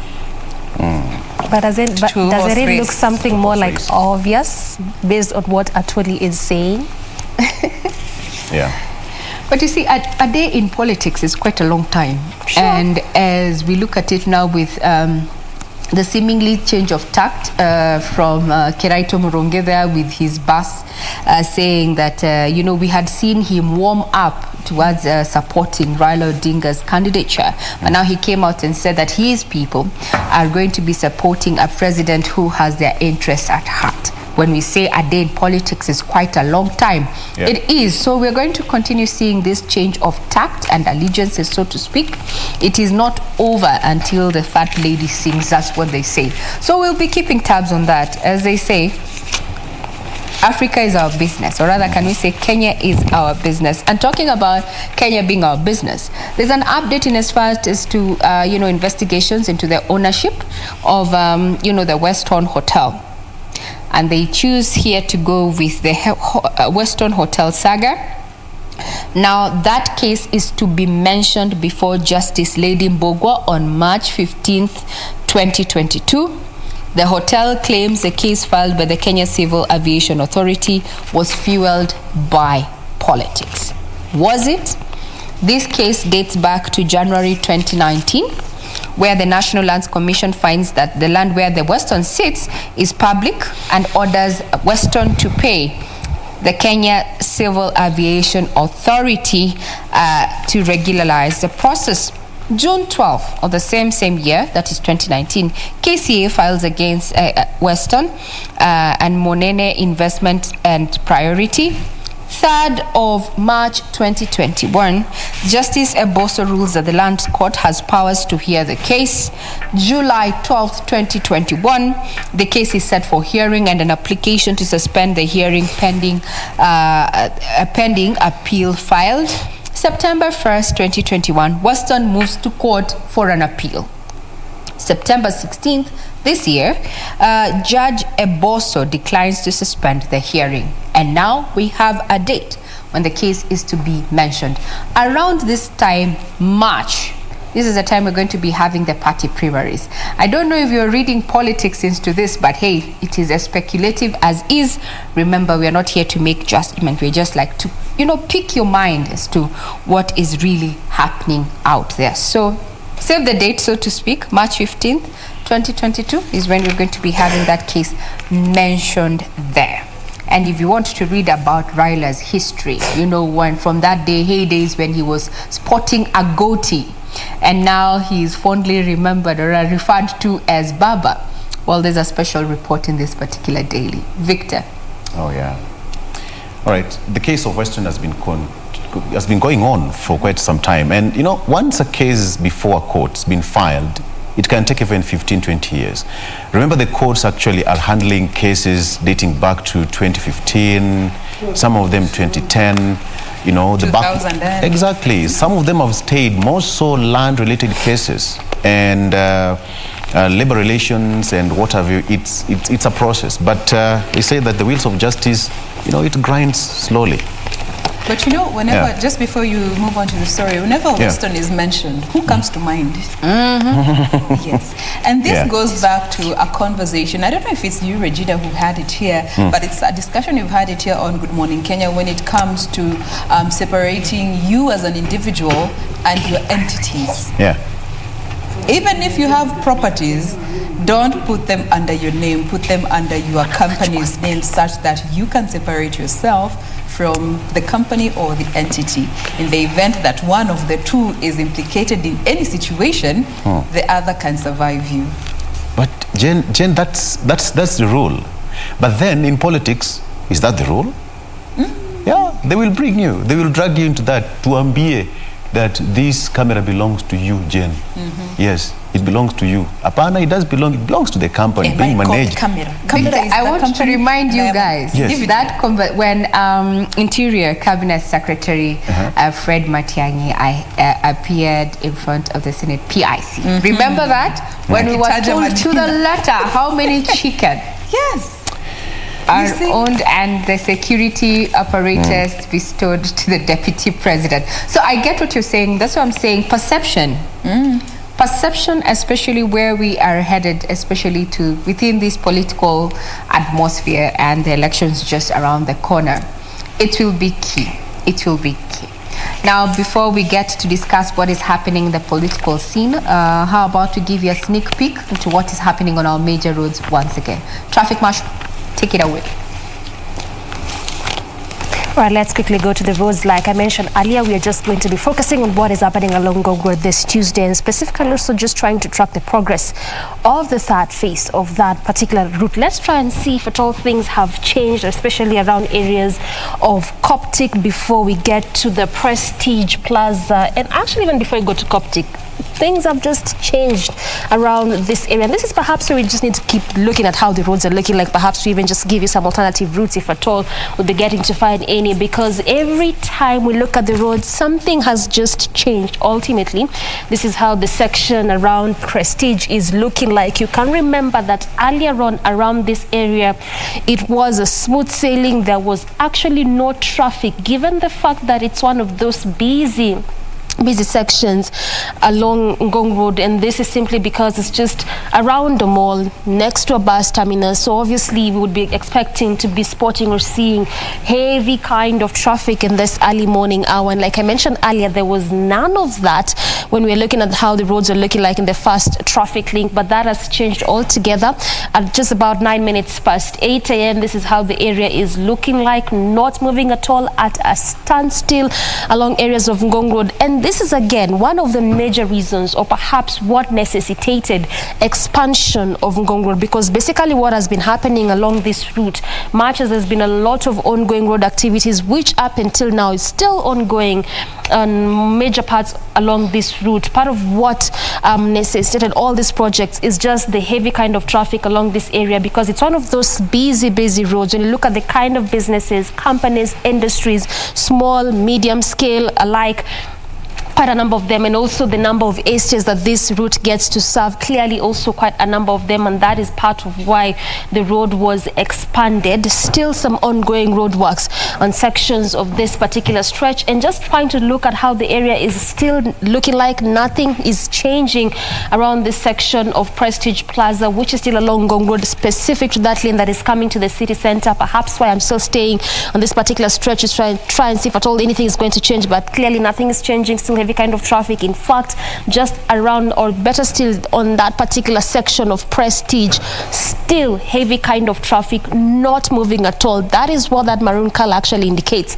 Heavy kind of traffic at a standstill. So it just means that if you are actually in this area, there's clearly no alternative route that we can give you, because if you are on this area, if at all you're coming to city center intending to use this particular stretch, then it just simply means that you'll have to make do with this heavy kind of traffic there on that particular section. And actually it looks like this begins all the way from areas around the Adams Arcade roundabout, and it continues up until the stretch of the Prestige Plaza, all the way trickling down to areas of Coptic. And that is just how the area actually, like I mentioned, looked like, and that actually is what is, the traffic around that area begins from the areas around the Adams Arcade roundabout, continuing throughout that entire stretch up until sections of Coptic, past the Prestige there, before you get to the city mortuary roundabout. Heavy kind of traffic on that particular section.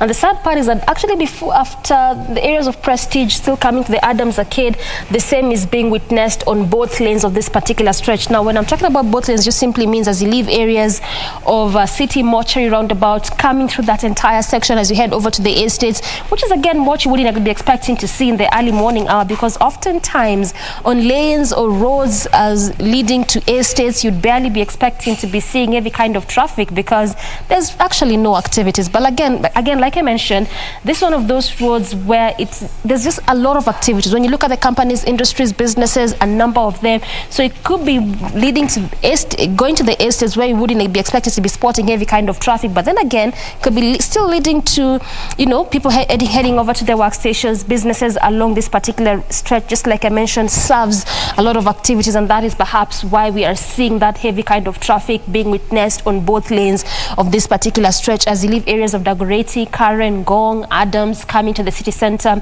and also leaving areas of Langata, Mbagathi Way, Kenyatta, Valley Road, as you head over to sections of Ngong Road there. But then again, we can also not forget the fact that there's still, like I mentioned, ongoing roadworks, especially on the third phase of this particular stretch, and this is perhaps why we are spotting the heavy kind of traffic that we are seeing this morning. And like I mentioned, that still continues to sections of Adams. Nothing is changing there, but it looks like just a bit of some change before you get to the Adams Arcade roundabout, at least throughout this entire stretch before you get to where the third phase begins at.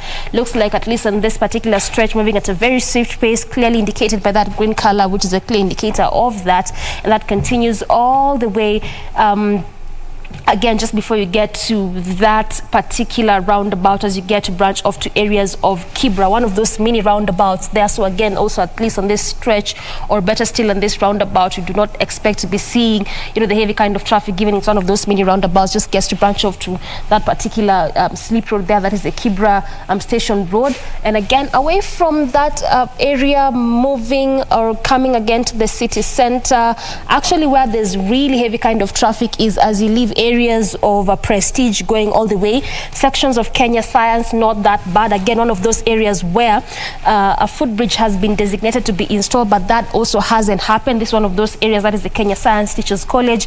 Sections of Junction Mall as well, not really that bad. So just looks like where there's really heavy kind of traffic, again, like I mentioned, is just as you leave areas of Prestige going all the way.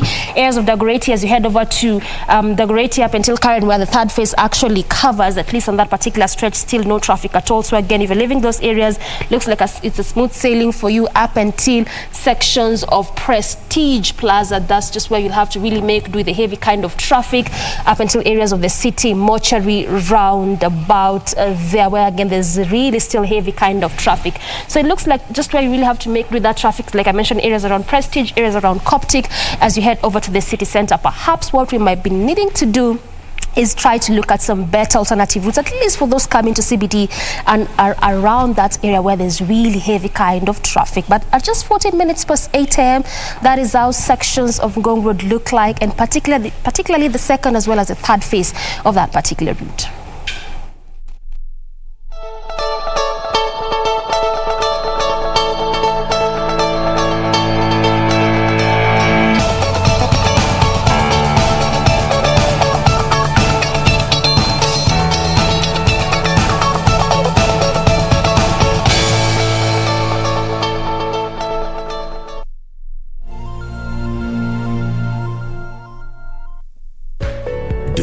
You could be seated there, not knowing you're the newest millionaire in town.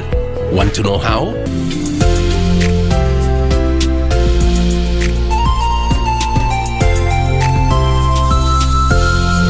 Visit ufaa.go.ke or dial *361# and find out if there's any unclaimed cash and other financial assets in your name. Labda umeomoka na ujui.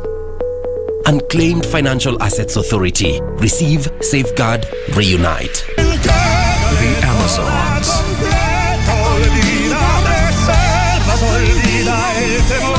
I want to do things the right way so that I can offer the man I love the love of my life. What's going on? Is it something serious? Alejandro! The boss called and he ordered me to move all of your stuff to another bedroom, madam. What? I know the truth. I feel it. Since the first time I saw Alejandro in front of me, I felt it. What in the world are my daughters doing here? The Amazons.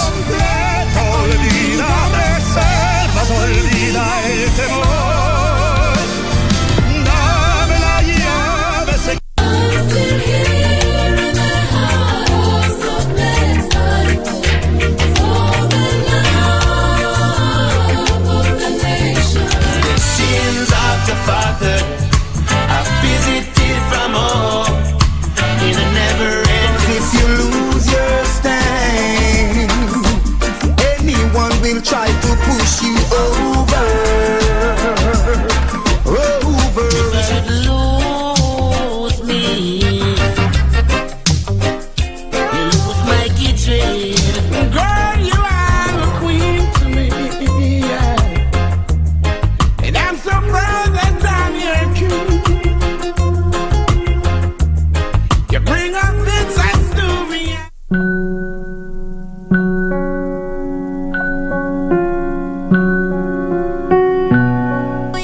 There. Who the hell are you? It's none of your business, okay? Who do you think you are? Don't play tricks on me. Are you threatening me here? My requirement is roll straight, roll nicely, and quickly. Boss, roll! You should communicate with Mr. Tongmore. Considering your relationship, it won't be difficult. 用一段故事建筑一座城堡，回忆放进去后就不再打。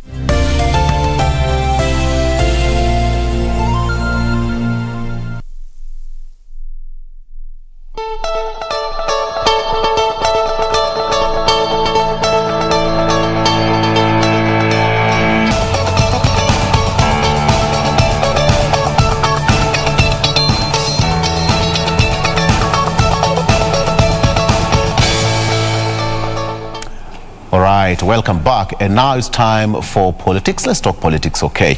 And on People and Politics today, we need to focus on what happened over the past few days in the country. We are in that season that anything is politics and everything is politics. And as you always know, Kenyans consume politics. And we just need to understand what happened at the Azimio la Umoja Convention. That's the National Delegates Conference in Kasarani on Friday, as well as some of the sentiments that were made during the Jamhuri celebrations on Sunday. And to help me handle this agenda in studio, I have Dr. Richard Busire, who is a political scientist, as well as a senior lecturer at the University of Nairobi. He's also a political commentator as well. Karibu Daktari.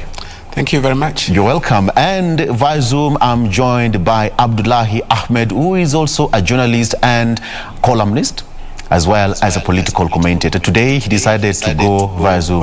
He's always here with us, live in studio. Abdullahi, good morning. Good morning. Good morning, Victor. It's Absolutely. a good morning, Nairobi. Good. All right, it's a cold one. I hope that's why you didn't make it. But anyway, so for another day. All right. And who will be joining me shortly is Tabitha Ogutu from Sierra, who will also be joining me via Zoom so that we can have gender parity. Hey, it's equate you know this gender parity should be joining us shortly. So to start off, let me start with Dr. Busire here, who is a lecturer at the University of Nairobi. Dr. a lot happened over the past few days, and let's just bring it home closer to what happened at the Jamhuri Day celebration. First of all, we are 58 years old as a country. Are we making strides? I would say, yes, Victor, that we are making strides.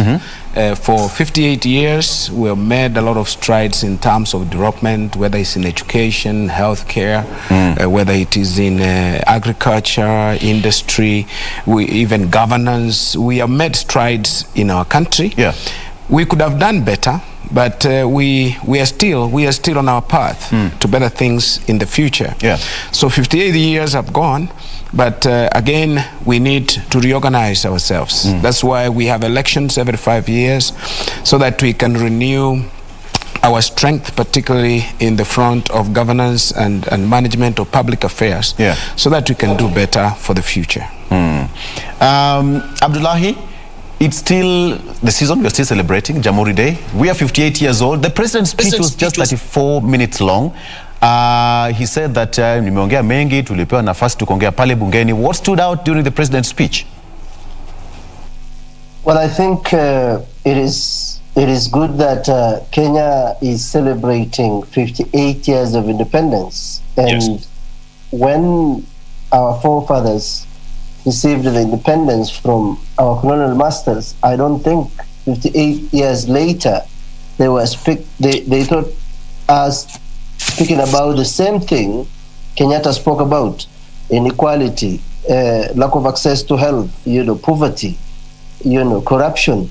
So what I think happened for me is a president who showed a lot of might. I was at Uhuru Gardens around there, and just to observe what was happening, I saw there was a lot of military. There was militarization of the event. You can provide some security, but I think there was some exaggeration of security and show of might. Kenya is a country that is close to 50 million now. What stood for me is a president who gave the shortest speech, but when he invited Raila after the deputy president. Yes. I don't know what the president was thinking. That was the deputy president office is in the presidency. So the thing you call ile madharau ndogo ndogo. But by and large, it was a glamorous day. Kenya is still a peaceful country, enjoying relatively a very peaceful country. We've made strides, as my colleague has said, in so many areas. But remember, the Kenyan economy is controlled by the 1%. 8,300 people control 99% of the Kenyan economy. So that, for me, when you talk about Jamhuri Day or Independence Day, I ask myself, Jamhuri Day for whom? The poor man or the rich guy dicing and dashing in opulence? So there is a lot of equality in this country. The president has failed the major elephant that was in the room, that is corruption.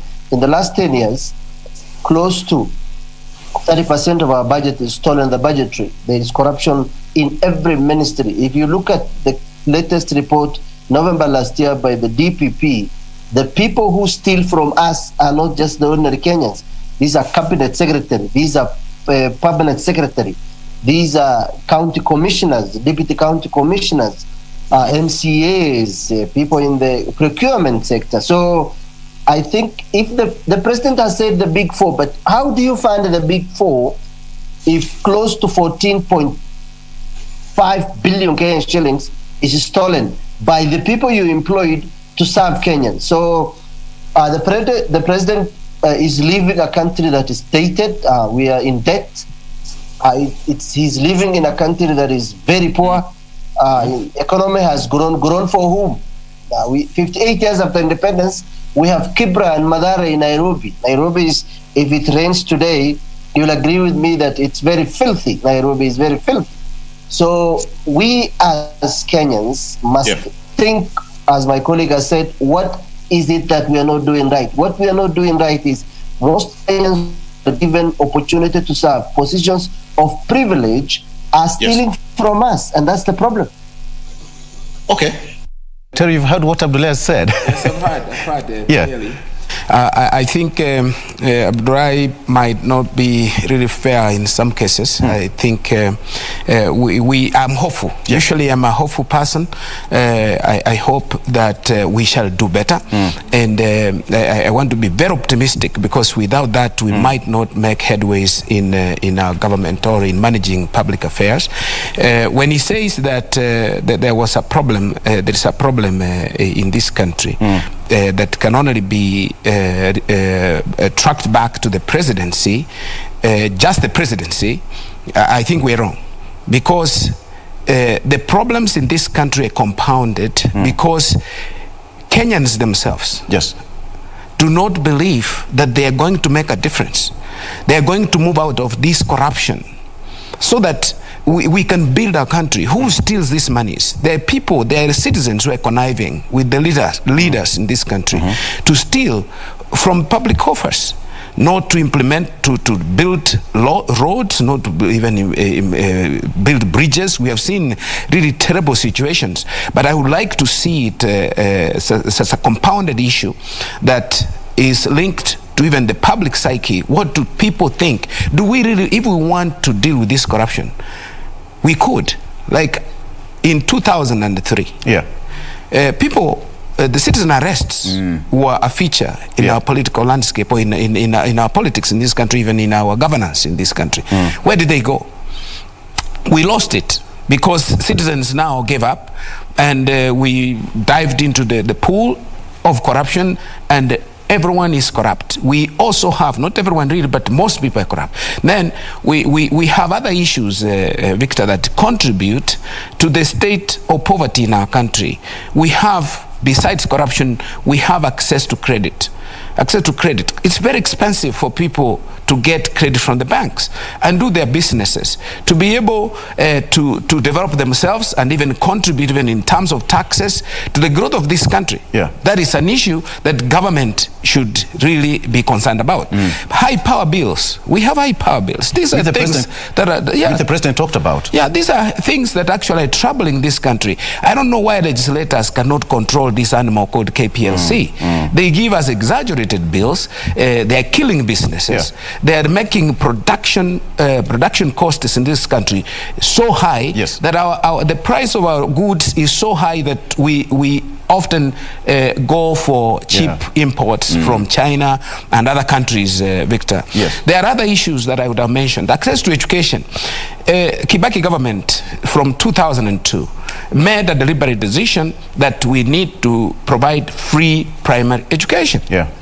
And free now secondary education and university education, so that through education then we can be able to strike this poverty, on this poverty. All right. So there are many issues. It's a compounded situation. We have poor governance. What are our priorities? We go for mega projects, Aurora and Kimarel dams, and the Italian dams, and all these, mega projects. How often, or how can this project, how can these projects contribute to the growth, the general growth of the country, to help that poor person in the rural area? Actually, to be able, in today's power, we're talking about how the government paid billions of shillings to Lake Turkana wind project, which was never done. Yes. Which was never done. Aron and Kimarel Dam. Exactly. Money was paid out. Nothing was done. We were told only 7 billion got lost.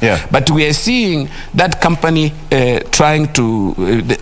recently I saw it in the media. They're looking for 80 billion to be compensated for the contracts and for nothing, actually for doing nothing. Okay.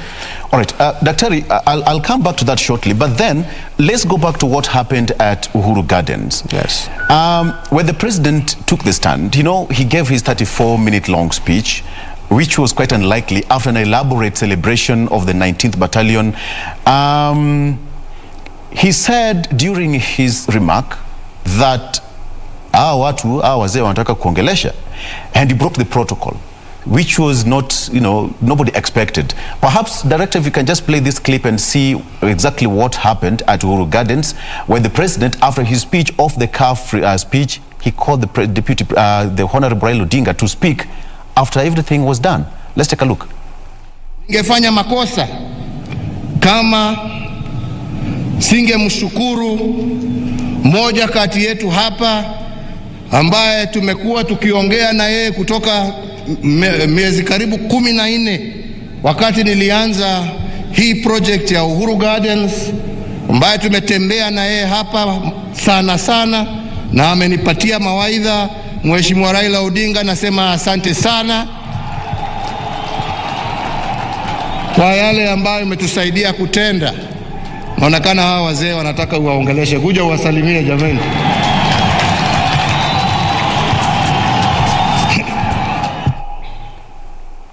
There you have it. After everything was done, tumeongea na yeye, tumetembea na yeye, amenipatia mawaidha ever since we started this project almost miezi 14 iliyopita, and then now inakaa hawa wazee wanataka uongee nao, kuja uongee nao. Let me start with you, Abdullahi.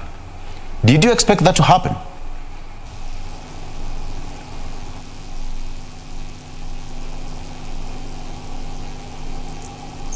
All right. Getting to you briefly, Ahmed.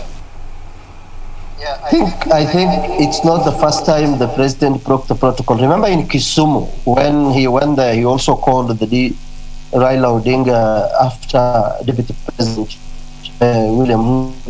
So when I think I want to go back to discussions we had, but what the president is trying to do is to force a candidate down the throat of Kenyans. That's not a good thing. The professor talked about Kibaki, his race for citizenship. That is what leadership offers people, inspires people. I want to ask him, even if it's if the presidency, everything is right with the presidency, if the office of the prosecutor is saying that cabinet secretaries, permanent secretaries, the county commissioners, deputy county commissioners are stealing from Kenyans. Am I in charge of that department? It's the president who is in charge of that department. He needs to call these people and replace them with other Kenyans. Unless we are not told that they are working for him. I mean, why will the president, in almost all these competent Kenyans, don't allow other Kenyans of high integrity to lead? So I will say everything starts with the presidency. Singapore was changed by one man who brought vision and discipline. Kenya requires to go how to implement policies, not projects and procurements. When you have a policy that is followed to the letter, then everything will work. If we had good policies, the health department, doctors will not have died. We will not have doctors or nurses having not PPEs. So our policies are not implemented per se because everyone in government working under the presidency is stealing from us, and the president is watching. That's why I'm blaming him. Why is he not replacing? Just like Rotich was sent out, Thuge was sent out, other people are still in court. I mean, the president's supposed to be a very credible person. Is he a credible person? That is very debatable. Being credible means people will trust you. You are honest. You are truthful. You are very, a person who looks at the interest of Kenya. Can we say with, certainty today, compared to Kibaki, that President Uhuru Kenyatta, I don't want people to mix their ethnic thinking. If you come from a certain region and it happens that the president maybe come from your backyard, please don't defend him. Just say that this is what is wrong with him. This is what he did right. This is what he is supposed to do. So please, let us not have some many people being prosecuted and held out of office. So what we need as a country is people must know that Kenya belongs to 50 million Kenyans. Everything. If the father is a drunkard, if the father is stealing the money from the house, do you expect the children and the mother to do anything in the house or even produce graduates and people who are disciplined? The head of this country, the symbol is the presidency. If the presidency has failed us, everything below fails. That's why I placed everything at the doorstep of the president. He appoints people, Attorney General, Solicitor General, head of the military. Every person appointed, he is the one who decides who is picked, including the cabinet secretary, including the permanent secretary. So if they fail him, it is him to decide to give us more Kenyans. If he did not, we need to ask him why. Okay. All right. Perhaps you didn't answer my question directly, but fine, I will handle it at that. Dr. When the president called Raila Odinga, after everything was done, he broke the protocol, and many people would argue that Raila Odinga is a key and a national figure that during that Jamhuri Day celebration ought to have been given a minute or two to address the nation. But after this president spoke, are you seeing some political pointers to that statement? Victor, there could be political pointers. It's true. We are in a political season. The president has hinted that he could have had the prime minister as his preferred candidate as an individual, not as an institution. He is doing that individually. He has even said it many times that he has a right, constitutional right, to make any pronouncement that he might want to make as a citizen of this country. There's nothing wrong with that. The problem is that in our political scene, there are those who want to benefit from propaganda and say this is a presidential project. If there is anybody who cannot be a project, is Raila Odinga. He has stood for presidency for this is the 50th time. So whose project could he have been before and now is being touted as a project? I think we have the kind of politics that we play in this country that again is one that murkies the waters. For us to get the right leadership, I'm not saying that Raila Odinga is the right leadership. We make it murky so that those people who have a dubious background find a chance to get into those offices. So giving Raila Odinga a chance is not, to speak, is not really like Madarau Ndogondogo as Bulai has said it. Madarau for who? The president is the highest office, as he has pointed out. So the president doesn't need to seek permission of the master of ceremony to give Raila Odinga a chance to speak. In politics, you don't see protocol as really a major issue. And in any event, Raila Odinga did not even campaign for himself when he spoke. He spoke about where we have come from. In fact, among all those guests who were there, Raila is one living who has been detained for the sake of our freedom, of our better governance and all that. In fact, in the past, we have seen freedom fighters when they were alive. Even his father and others, Achieng Oneko, they were given a chance to address. Jamhuri Day is a day of celebration of our heroes who fought and heroines who fought for our freedom. And the president, so if the president saw it fit that he gives Raila Amolo Odinga a chance to speak, I think there was nothing wrong about that. Yeah. I see it as a recognition of people who have made a contribution to this country's freedom and progress. So I would think that I cannot fault the president for that. I've heard what Abdullahi has said, yes. and he mentions issues to do with the presidency, or the president actually failing to call shots on those fight. people who are corrupt, Exactly. to fight for corruption. Yeah. You know, our new constitution provides a framework, even for appointments. These people are vetted in parliament by our own representatives. Vetted through parliament, they get into those offices. And once they're in office, then we realize they have issues. There are procedures for removing these people from office. And I think quite a number of people have been removed, starting from the first term of the Uhuru presidency. And cases have been taken to court, although they have not been finalized. The judiciary, the executive, and the legislature are supposed to work cooperatively or collaboratively to be able to deal with these matters or expedite these matters. They do it expeditiously, but the slow wheels of justice are still rolling. So I would not fault the president alone entirely. I want to say that, Victor, corruption is a systemic issue, and we should look at corruption as systemic.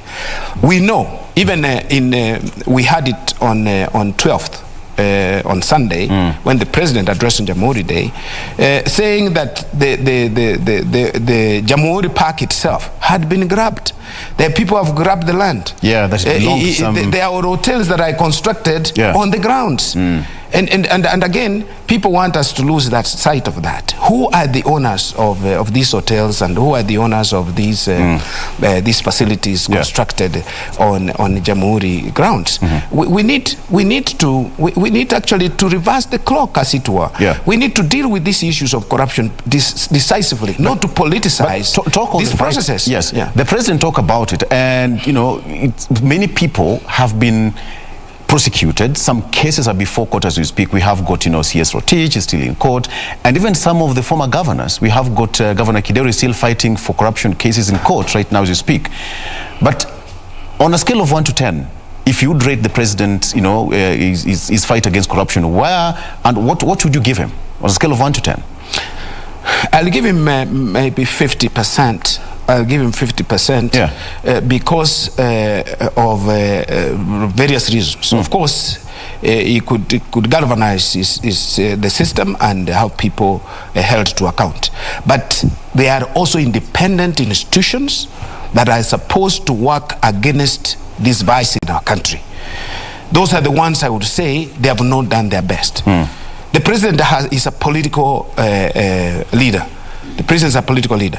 So often, this corruption is politicized. Politics becomes becomes a stumbling block. But we have independent institutions. EACC. We have independent institutions. The judiciary is independent. We have the DPP's office. We need to have these people actually work hard and without any bias. And help this country to deal with these corruption issues and expedite the processes. Let the big fish, as it were. Remember Justice Ngera, when he was small in fish. Small fish, big fish. Big fish. So we want to see big fish. Being strangled and being put behind bars. But if we continue this way, we cannot. Of course, the president has the highest responsibility. But the institutions should work really hard to ensure that this vice is actually diminished in our country. And us as the public, we are not, we are not innocent. We support, we bribe the police on the road. We do all these man of things. Someone tells me even to go for an abstract, Victor, after someone has had an accident, that they have to pay 500 shillings. In the rural places, not in Nairobi. Whenever I go for an abstract, to get it free. But people, the general public, live with this mind that they have to give something to get whatever they want. All right. Daktari, on the basis of talking about institutions, the Deputy President also talked about it during the Jamhuri Day celebration. And, Director, there is that clip, the Deputy President said that the independent institutions should be allowed to do their duties. Perhaps, all right, coming back to it shortly. Abdullahi, if you're there, when everything is talked about, the fight against corruption, Dr. says that, well, he is giving the president 50% on a scale of 1 to 10. That is 5%, 5 out of 10. You're saying that the president is not doing so much, and yet we have, 8 months to go. Are we likely to see many heads rolling between now and August 8th?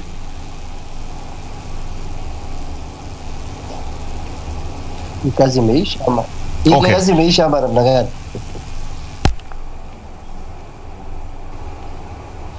All right, we'll come back to Abdullahi briefly. Perhaps there's a problem with this connection. So everything happened during that particular celebration, and we usually have this kind of a picture to be painted as the project of the state, and you've talked about it. Why are people so much afraid of being project of the state? And right now, people are saying that Raila Odinga is a state project.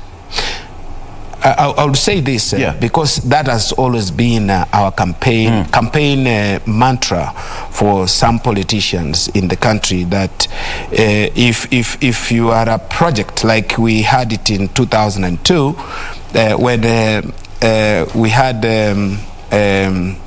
not 2002 actually 2013 actually 2002 when President Moi gave us Uhuru Muigai Kenyatta as his successor.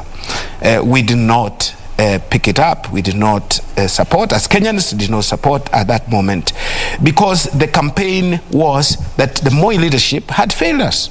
So if the leadership has failed, then the same leadership gives you an individual that they prefer.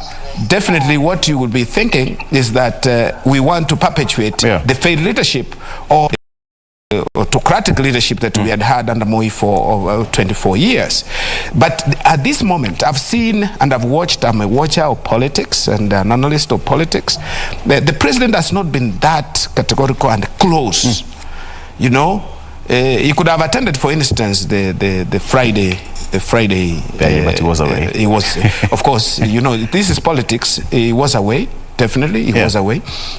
So the project issue is lingering on as a part of the propaganda, but the president is trying to stay away from it and letting, and as I said, letting Raila Odinga be his own man. Raila Odinga has been his own man. We know, let me say this without fear of any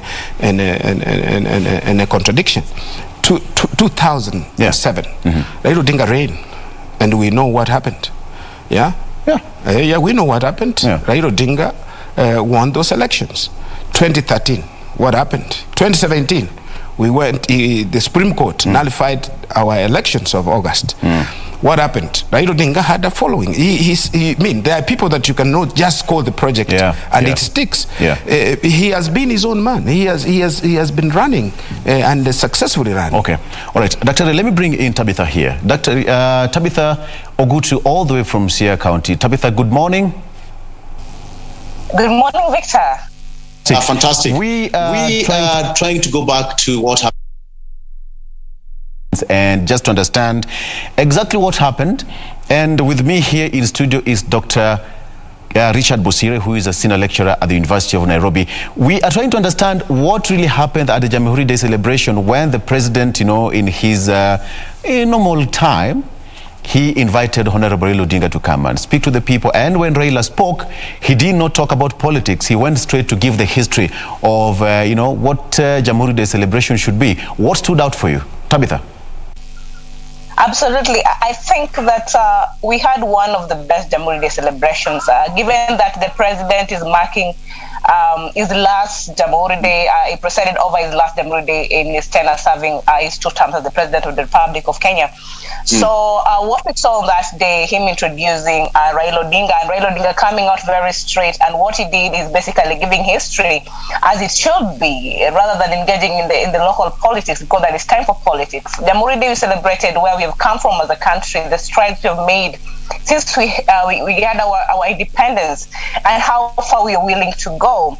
And what I liked about it, he spoke as a real statesman, highlighting what our past has been, and even reminding us that we really cannot say that talking about our past is a waste of time. We have to actually talk about our past, remember what we've gone through as a country for us to have even a good foot towards moving forward as a country, because the past of our country is what makes our rich history, is what makes us unique and outstanding. And the fact that the president gave him the first or the last bit to speak, considering that we have so many, how much the president also values the brotherhood between him and Raila, as refers to him as a brother every time.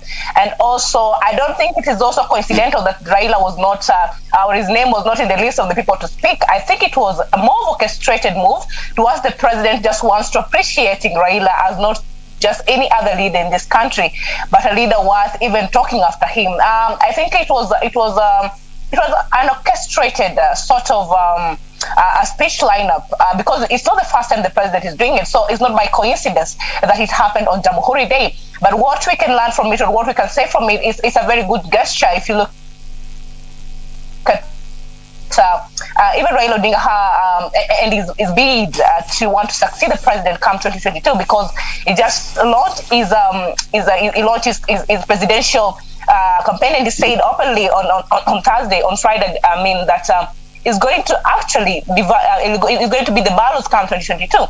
So these are some of the things that the president is trying to do to really put him out there in the picture. As much as he could not attend his annunciation ceremony there at Kasarani on Friday, but then him coming up yesterday or the previous day and actually publicly getting him out to speak after him, that was an orchestrated sort of a speech, and it was a good one, I think, if you ask me, because I mean, Raila has really fought for this country. He's been a contributor to democracy. The devolution is as a result of Raila, actually. And what I like about him, he understands the history of this country, and as a person who really loves history and understands history, then that is a good leader we want even to be plotted for the next presidential election. So that was a good gesture between the president and Honorable Raila Odinga. Yes. Imagine if the president attended the Azimio la Umoja function at Kasarani. Just imagine. Yes. Yes, I'm trying to imagine it, and absolutely, I think him not attending was a good thing. He supported it. If you look at the whole, the Azimio la Umoja convention at Kasarani, the hands of state was everywhere. That was more of a state ceremony. You'll feel the presence of the president even in his absentia. He was in Tanzania. But what was happening in Kasarani, honestly, the president's hand of the state, or the hand of the state was everywhere on it. And even we had some waziris coming, according to the constitution, no CS can come to or go to any of those kind of functions without the president giving them the go-ahead. So the president, actually, even him not being around, he had a support in this Azimio la Umoja convention, yes. Okay. Daktari, so the CSS and all the civil servants who are there had the blessings of the president? I cannot say that for sure. You cannot. People have a right to do what they think is right. Yeah. And as you know, Victor, the election, we are in the election period. There are those CSS who want to stand for presidency, and I mean not for president, but for electoral posts. There are those ex-CSS also who want to be Governor Wairia. I've seen him put posters, Governor Wairia for president. Yeah. So they have their political ambitions, their political moves they're making. So being there, of course, in the next maybe 2 months, they'll bolt out and go and campaign. So they are also positioning themselves in accordance with the formations that are coming up for 2022. But I would like to add that actually the state could not have, should have been was involved, and that is the case. It should have been involved. The state, in the sense of having the presence of police, security, and all that, providing security. We have seen in the past, in the Kasarani place again, in the past, where men in black disrupted a function and people were clobbered and all that. I think the state should do this for everyone who wants to make a convention. They should provide sufficient security for any conventions that are done, so that our people are safe. That should be the norm. We should not say, oh, that is excessive, but we need to ensure that no incident takes place for everyone. Even UDA, if they were to make that, they should be allowed. We saw the convention by Wiper. They did, and it was successful, no incidents. That is the politics. Let's play mature politics. Let the state do its part, and let the people be secure and also exercise their democratic rights. Okay, before we get into that, let me just get to what, during that function at the Kasarani Stadium, Director, there is this part where Kanu Chairman Gideon Moi attended and was given a platform to speak. Perhaps if you have that ready now. What we are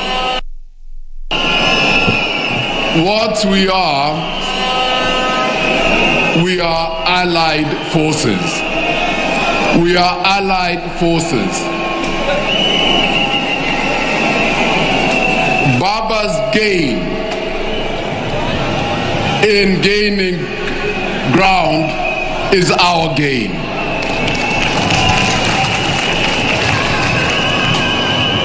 When we gain ground on our side, it is Baba's gain. The forces are one. We are allied. Tunajua the moving target. Na hiyo target is na move, lakini itapata nafasi ambayo itaanza kututulia. And then, Baba, mwaga risasi zako hapo, sisi tunamwaga zetu hapo, bas, tunaona mbele itakuwaje.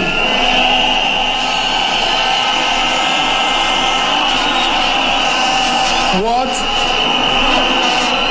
I would like to ask Kenyans is this. Swali tu to Kenyans. Who can you trust? Who can you trust with a with the resources of the Republic of Kenya? Who will you trust with the education system? Who will you trust with healthcare? Who will you trust with your family? Who will you trust with your security? You will trust, I can assure you, those who are here and those also who are in Oka. Those you can trust. Outside that realm, ni kitu kingine. Abdullahi, that is Kanu Chairman Gideon Moi at the Kasarani. What's your take on that statement? Well, everything he said about Save had during his father's reign, we were not safe under his hands. I mean, if he talks about family, in 1984 we lost families in Wagala massacre in Wajir. So Gideon Moi, I'm just wondering, with the guts of coming before Kenya and telling us that and that, what he should focus on is that the people who have put us into this problem are the fathers of those three guys. Raila Odinga's dad was deputy president. Gideon Moi's dad was a president. Uhuru Kenyatta. So you want to tell us that in a country of 50 million, there are no other people who can lead this country. There are no other people who have brains. There are no other. I mean, I listened to the professor. There is a difference between pursuit of power and pursuit of reform. If Raila was, first of all, every man who goes into politics, it's about his self-conviction. It is not about other people. people. I am currently contesting for a position in Mandela North. I am not doing it because I love vision and change to my people by talking to them and informing them what I've learned either in school, what I've read about, or what I've experienced in my life. So Raila was in pursuit of power all through. So if it was about reforming and changing Kenya, he will not allow more than 200 people to die in this country. All of a sudden, the villain became, the protagonist, and now we are told, my brother. I mean, these are the same guys who have been insulting each other. The internet never forgets. I mean, we were told all the things, all the indecent words any man can say against another man. These two guys have told us. So let us not just listen to what they're telling us. Let us listen to what they're not telling. What they're not telling us is that they have entitlement. They have a title deed that these people, they are the only ones who can lead Kenya. Kenyatta died. Did Kenya die? Kenya is still living, thriving with all the problems he started. Moi died. Everyone will die. What we need is not this idea of having politics of personality and bringing some small gods. Gideon Moi is the son of a former president. Hakuna kitu anaweza tuambia. We need Kenyans to think about how to have a change of guard. New people, new Kenyans, new people from poor background, every Kenyan who has what it takes to lead Kenya. This idea of telling us that the state was not involved, the fingerprints of the state was everywhere. I want to tell my colleague in the studio, Professor, that there is no cabinet secretary who goes to Azimio la Umoja without a nodding of the president. The president knows nani ataenda, nani aendi. Do you think it was not deliberate that the president planned the same day, went to Tanzania to stay there for 3 days, and then 2 days, and then come back? That was a planned thing. The president is a bit calculative in supporting Raila. He is 8 months to election. He's still very careful with him. Remember, in the Machiavellian principle, you first destroy your friends, you bring your enemy closer, and if you're to deal with them, you deal. If a man must be loved or loathed in equal measure, you will rather choose to be feared. So we even don't know up to today whether what if he wants to finish him? He wants to make sure that the last bullet he's talking about, the last minute, he brings Mother Karua and Musalia Mudavadi. 8 months to election is a very long time. My take is to say this self-entitlement of few individuals because they got the privilege of power, the opportunity to serve, and the richest people are the family of Raila, the family of Kenyatta. These are the richest people, courtesy of being in government. When we got independence, most of them were just dwellers, like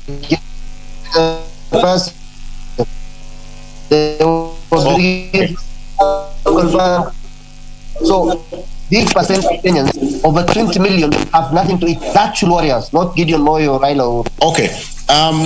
We all see what happened. Thank you, Abdullahi. Let me come to you, Daktari. Gideon Moi was present. First of all, that nobody expected him to attend that event at Kasarani. And when he was given time to speak, we all heard what he said. Who will you trust with the system? Who will you trust with the security? Who will you trust with education, and etc., etc.? And then he went ahead and said, Baba, mwaga risasi zako hapo, nasi si pia tumwage zetu hapo, then bas, we'll see. But he did not forget to talk about Oka. It was a smart move. Victor, I will say this. Yes. It's a political season. Gideon Moi is not a fool. He's already nominated by Kanu as the flag bearer. Yeah. Kalonzo has already been nominated. Mheshimiwa Kalonzo has also been nominated for Wiper. And we are seeing all this going on prior to nomination time for political parties, which will be next year. So what are we seeing here? There is alliance kind of trying to identify with whom that they can build alliances. Yeah. There's a talk of like a 2-horse race, maybe 4-horse race or 3-horse race, whatever it is. And the politicians within this season are actually looking for which side are they going support and to build alliances with. So that is why I think Gideon Moi was categorical by saying baba mwaga risasi na sisi tutaweka yetu hapo, which means we shall combine forces in order to take the leadership of this country. For me, there is nothing wrong with that. And I want to say, because Abdullahi has spoken about wanting to stand for election. Mandela North. Mandela North. He's made a declaration on national television. I think Abdullahi should from now I'll give him my number so that we can consult. I can help him in some cases. Abdullahi, if you heard that you ever got a consultant here. Yes, and for free.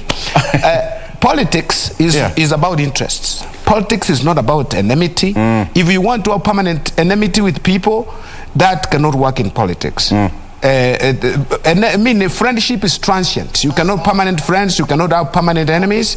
And for that reason, we cannot say Raila was fighting the state, therefore he's always outside the state. We should not entrust him with the responsibility to sail or to pilot this our nation to the next level.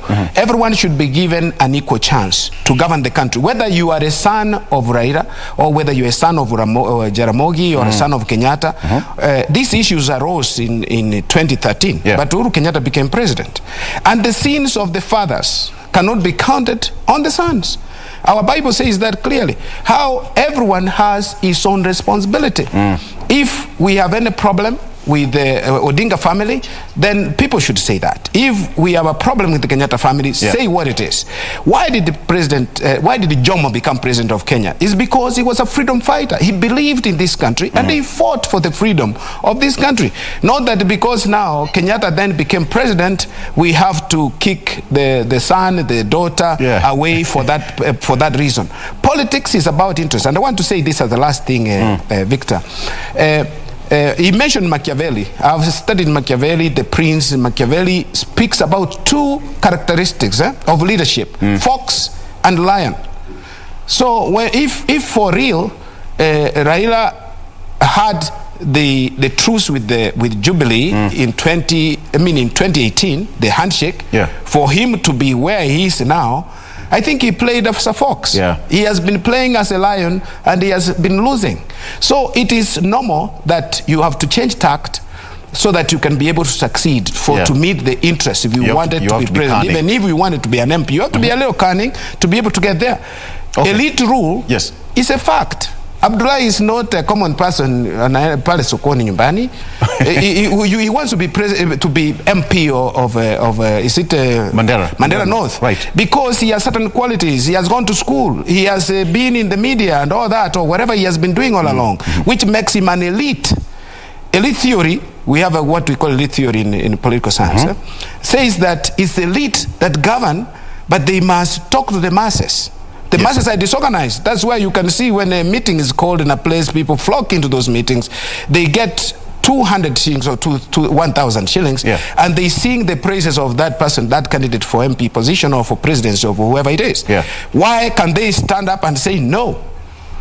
So the elite have a role to play in society. They have influence, and they peddle that influence to get to power. Okay, Abdullahi, you are an elite from the boss's house. Okay, let me just put it this way. Tabitha, when Gideon Moi appeared there, of course, other OCA principles were no show. We have got Kalonzo Musyoka, who gave a communique that he was away to South Sudan.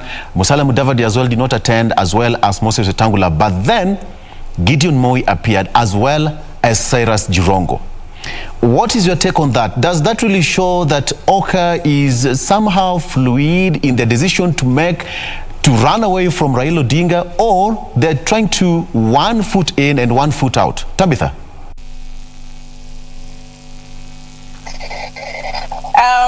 Honestly, Victor, listening to the clip that you just played of Honorable the Senator for Baringo, Gideon Moi, I will say that it was very smart on how actually.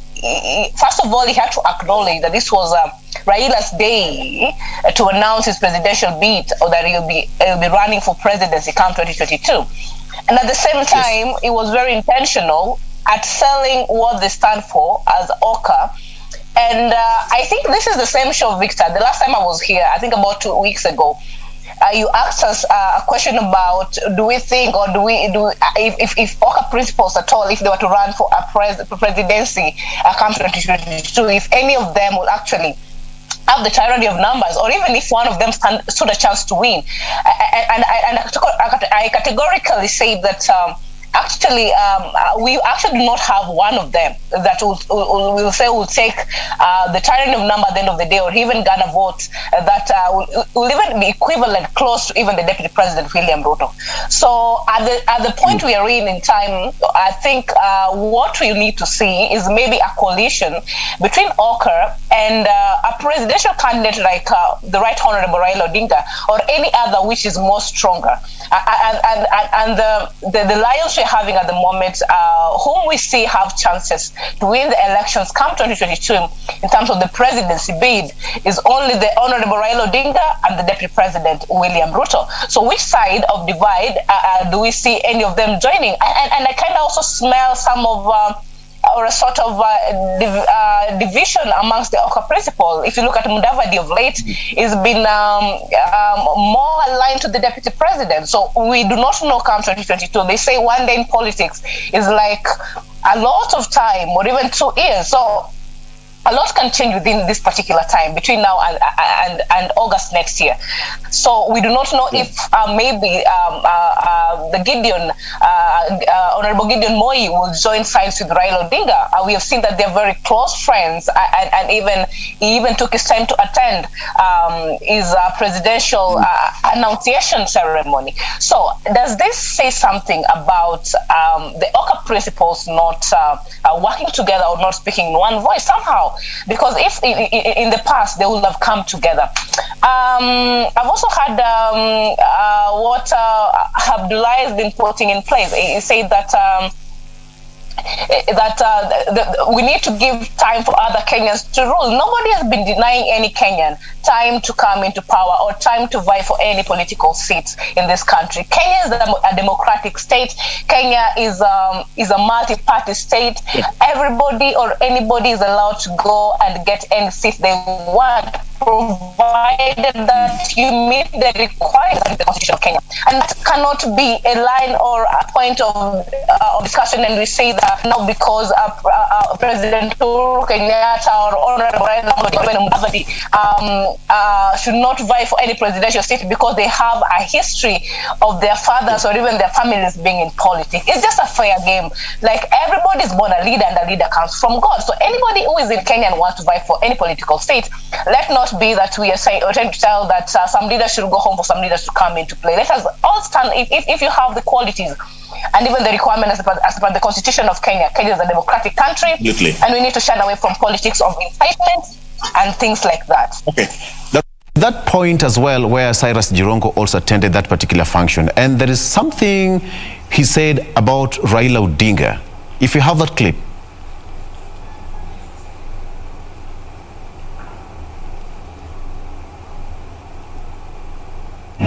Viongozi wote ambao mko hapa,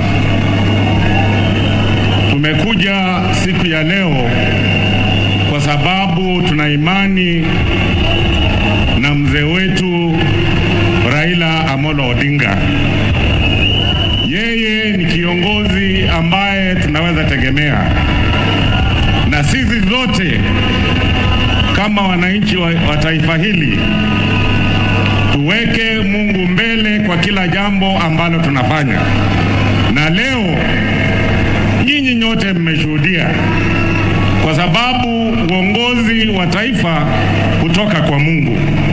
Mzee aliweka Mungu mbele kwa mpangilio yake yote ya siku ya leo, na sisi tu ni kumwombea, kwa sababu yeye akipata, sisi tumepata, na sisi tukipata, mzee amepata.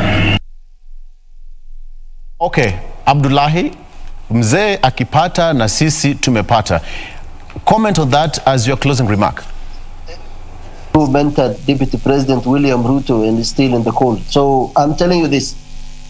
Well, when a man stays in the cold for some times and he hasn't been doing well, you will expect some of desperations Jirongo is expressing. Jirongo is a man who mentored Deputy President William Ruto, and today he's telling us Baba akipata anapata, because he knows they're in the same, close to the same generation. He'll get a job or a contract or somewhere. That is beside the point. I'm not denying any Kenyan to the right to contest, as Tabitha is alluding to. I'm just saying it is not an entitlement for 3 families to be leading this country for the next 100 years. Now, my take on what the Oka, remember in the studio, you and I told you that in the next 2-3 months, Oka is going to be swallowed. I don't know whether you remember Victor Olo. It's going to be swallowed is the word I used. Now, and I said that people like Kalonzo Musyoka and Gideon Moi will be on Uhuru and Raila's side. Mudavadi will play the hard card until some time, but is he going to bolt out and, get a candidate and contest as a president, as a third force? How strong is that force? I don't think he's going to gather enough votes even to make the 2 R's, Ruto and Raila, to go for the second round. So I see a scenario. I told you, apart from the presidency, in government, there are positions that are very lucrative. There is the Cabinet Secretary for Finance. There is Speaker of the Parliament. There is Speaker of the Senate. There is the Auditor General's office. There are a lot of other Attorney General. Most of these guys are in their 50s and 60s. So they will want a place to have the state machinery around them and enjoy their life. Now, how that is going to bubble out with this is that in the next general election, we can't say for certain a lot of things are going to happen. But what we know is the strongest front runners is Raila Odinga and William Ruto. All right. Thank you, Abdullahi, for that. Dr. Your final remarks, kindly. Victor, I would like to respond just a bit to what has been said about Musalia Mudavadi. Musalia Mudavadi seems to be bowling alone. There is a game called bowling, which you must play with other people. You throw the ball, you let someone else throw the ball. He's kind of bowling alone. It's unfortunate that he is in that state of affairs, of indecision. Leadership requires decisiveness. Quickly decide if you are running, do your thing in the party. You are presidential candidate, start campaigning right away for yourself and your party. But you cannot say, okay, Western, we are here, we are not going. Some of his henchmen are saying, oh, you did a good thing not to attend. These fellows have been attending, each one is convention. So what is different about Raila's convention or whatever, Azimio la Umoja convention? So Western has a number of leaders, and I've seen that actually playing out, where we have Wetangula, we have Musalia, we have Oparanya, now Jirongo, Atuoli, and all this. And you see majority have already gone with the deputy, with the former prime minister, and that is also sending shivers through his spine. He's not feeling comfortable. But the earlier he makes a decision, the better. I wanted to say this also, that Jirongo was in Moi's bosom, President Moi's bosom for a long time, a close friend of Ruto. For him to have shifted positions, it's okay, it's his democratic right. But again, what does it show you? I think a final issue is that it's not about 3 families governing this country. We also have 3 regions governing this country. We must give the true picture of the politics of the country. We have had Rift Valley having President Moi for 24 years. We have Central having the 3 presidents. I mean, why are we reducing to elite? Why are you reducing to families? Odinga family has never been president in this country. I could say that without fear of contradiction. So let us see. If we have to spread it out, let us move to different provinces. We can go to Coast, we can go to Northeastern. I wish Abdullahi could say the president now should come from Northeastern, rather than saying it shouldn't be the families. It should be also regional. Perhaps that is now a challenge to Abdullahi, now that he's running for a political seat. Abdullahi, you might consider running for presidency, for the top seat. Why not? You fit the bill. Okay, thank you so much. We have to leave it at that particular point.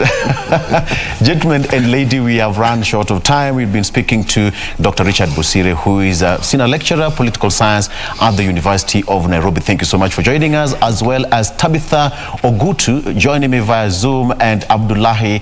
All of them are political commentators and analysts as well. Thank you so much for your valid company. We are taking a break, and we come back. We have got so much lined up after this. Stick around.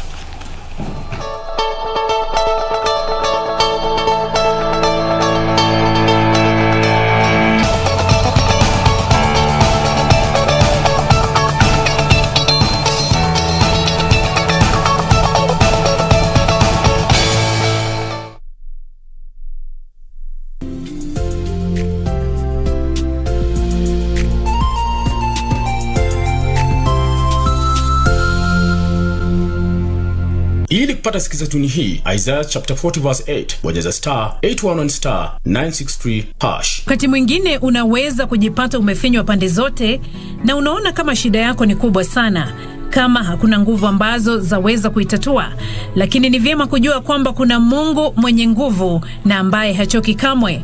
Isaia mlango wa 40 mstari wa 8 inasema, "Je, wewe hukujua? Hukusikia? Yeye Mungu wa milele, Bwana muumba miisho ya dunia, hazimii wala hachoki." Ili kupata sikiza tuni hii, Isaiah chapter 40 verse 8, bonyeza star 811 star 963 hash.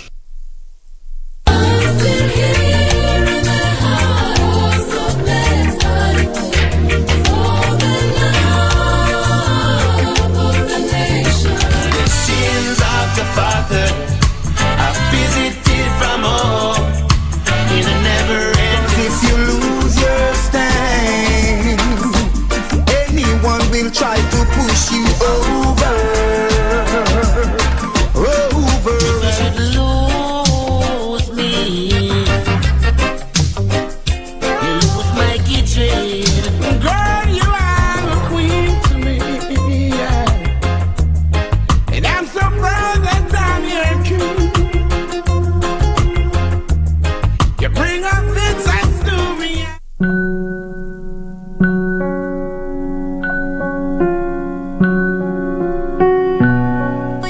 There! Who the hell are you? It's none of your business, okay? Who do you think you are? Don't play tricks on me. Are you threatening me here? My requirement is roll straight, roll nicely, and quickly. Boss bot. Roll! Ian, you should communicate with Mr. Tongmore. Considering your relationship, it won't be difficult. 用一段故事建筑一座城堡，回放进去好久不再。 The Amazons.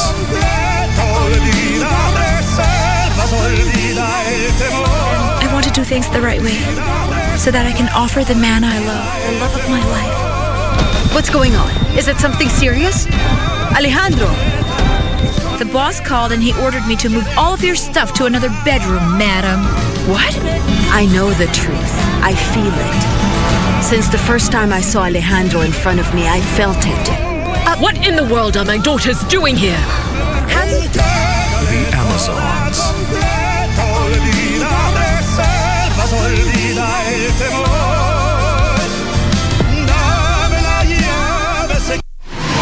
Log on to the KBC website at www.kbc.co.ke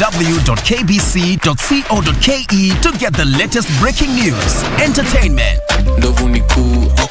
sports, politics, lifestyle or business trends from Kenya and around the world. Never miss new episodes from your favorite TV shows, reruns and movies. Just stream online or watch live on your YouTube channel at KBC Channel 1 TV shows. For the day's biggest stories, trustworthy news and family entertainment, log on to KBC Channel 1. Watch what you want anytime, anywhere.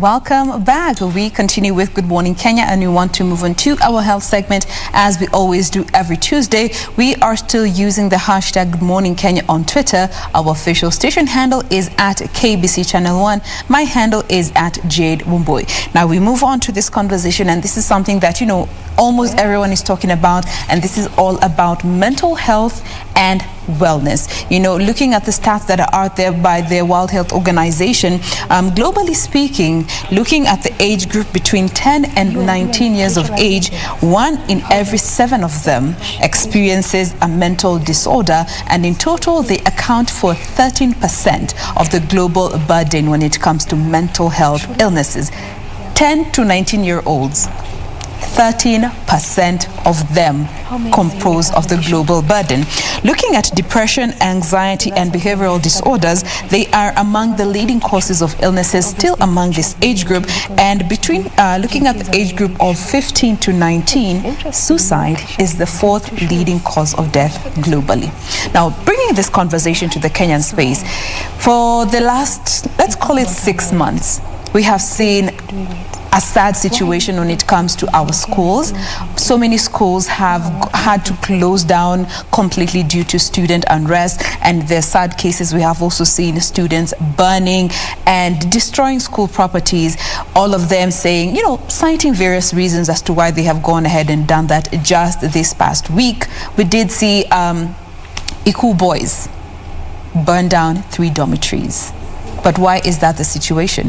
That is the group we want to focus on today on this conversation on mental illnesses and mental wealth on the other, mental health rather, on the other hand, focusing on teen and young adults and understanding how we are doing and what more we need to do as a people. And with us in studio this morning, we have 2 brilliant ladies who are going to be helping us with this conversation. To my immediate left, we have Catherine Carrera, who is a youth and teen mentor. Good morning and welcome. Morning, Jane. Thank you. Thank you for being with us. And also to my extreme right, we have Mercy Chege, who is a psychologist and transformational coach. Good morning, Mercy. Thank you for being with us. Good morning, Jane. Thank you. All right. Now, let me start with you, Mercy. You know, just when you talk about mental health and wellness, most of the time we always focus on the adults. But what is your general observation when it comes to mental health and wellness in line with the teenagers and the young adults? And we could start by just giving us the general definition of what mental health is. All right. Thank you so much. Mental health is the state of mind that you are able to do things without being in a state of indecisiveness. That is just a layman's definition.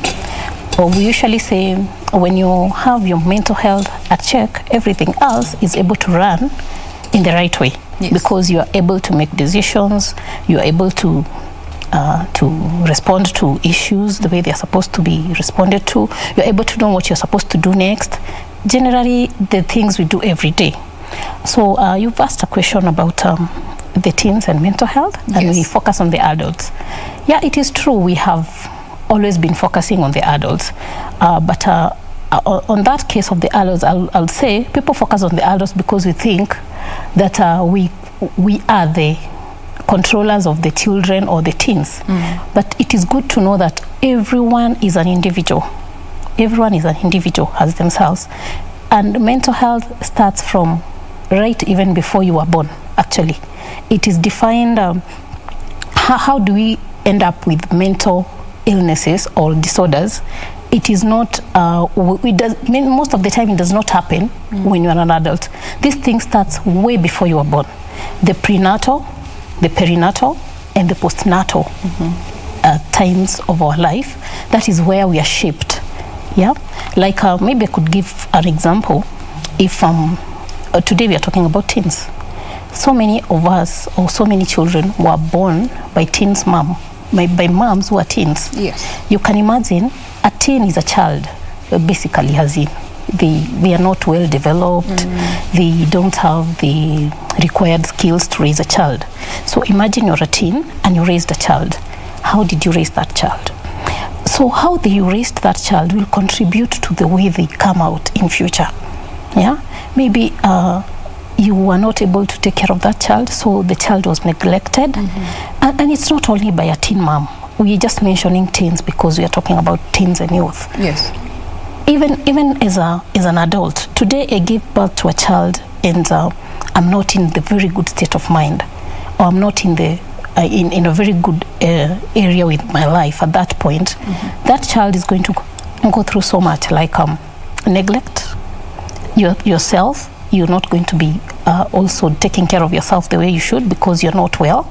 Like your nutrition, what will this child be feeding from? And that time we're talking about it is exclusive breastfeeding, and that child is feeding from what you're feeding. Maybe you're under substance abuse, you're transferring that to the child. It interferes with the development of the body and the brain, and that is the software that is being instilled in that child. So what happens, why we focus on the adults, these things show up in future, like so many teens right now, and yet they started at such a exactly tender age. They're burning schools and doing stuff. Those things, these things didn't just happen to them overnight. You will find out if you sit down with those teenagers and young adults and take their history. You will be so shocked about how their life has been.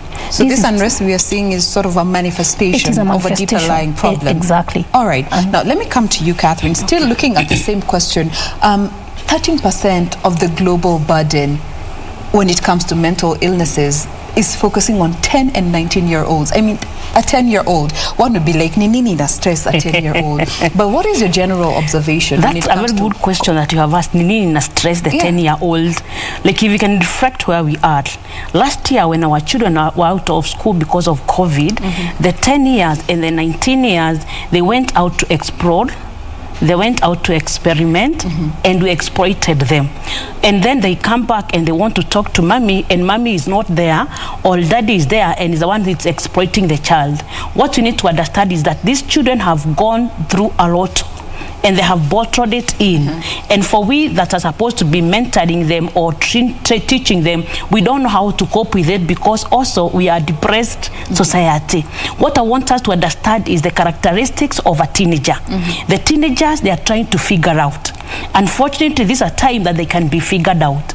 And we cannot separate the future with what they are doing now. What everybody needs to know is take responsibility of my actions, because my actions are speaking not only to the outside world, but also speaking to me. And I keep saying I would want us to be able to understand these children. They love 5 things. They love a lot of drama. But they assume that this drama, I'm going to be dramatic today and separate it with my future. They have to own and know that whatever I do, I normally say, as I mess my today, I mess my future. Then they also love lies. And they tell me these lies, they are coming from because mommy does not understand me. So we have to get to a point where we have to openly communicate with our children. It's not that we don't understand you. We want to protect you because also the environment is very hostile. And then, you know, Jane, we are parenting in a time where there are so many voices and so many things that are targeting these small children. And these voices do not care the shape these children will take. Then they also want to copy each other. Like now you have said Eco Boys banned the other day, Naivasha Girls banned. The question is, why are they banning? Why are the schools banning concurrently? They planned. As a teens mentor, they told me, Madam, we don't want to be in school by 3rd of December. We want to be home. But again, we are telling these children, your way is not the highway. We must sit as stakeholders and listen to each other. Yes, we have seen the fires. What are the fires telling us? Yesterday, I was asking myself a question. Must all schools ban for the stakeholders to know? Even the politicians, Jane, they are telling us, the crowd is speaking. We are ignoring that these children are speaking, and unfortunately, the children are speaking in a very bad way because they're speaking in a criminal way. They are criminals now. They have banned schools. Then they also want to fashion. They want to fashion very well. They want to be fashionable, and then they love fun. Like now they are protesting, we want to come home. They are coming home to want to have fun. And we want to tell them that fun is not in crime. and there is no thrill in immorality. So what we need to do is help these children understand themselves, understand that we grown-ups, we were once a child. Talking about mental wellness or mental illness on the negative side, what we do today is going to affect our future.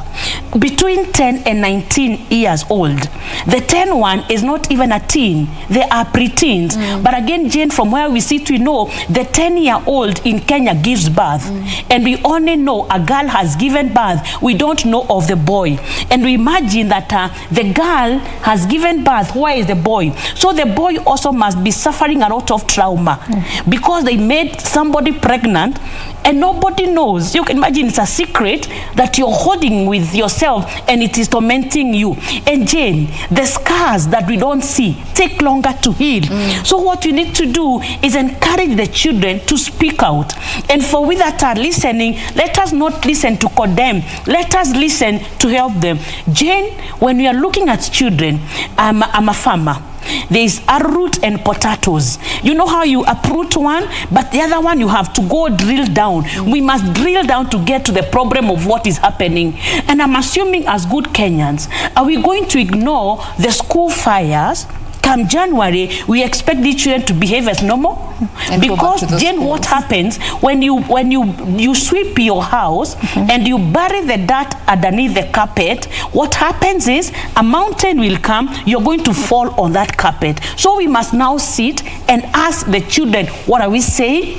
Parents, what is happening? And you know, Jane, the 10 months out of COVID, out of school because of COVID. These children going to know mommy is married to daddy, but mommy has somebody else they call babe.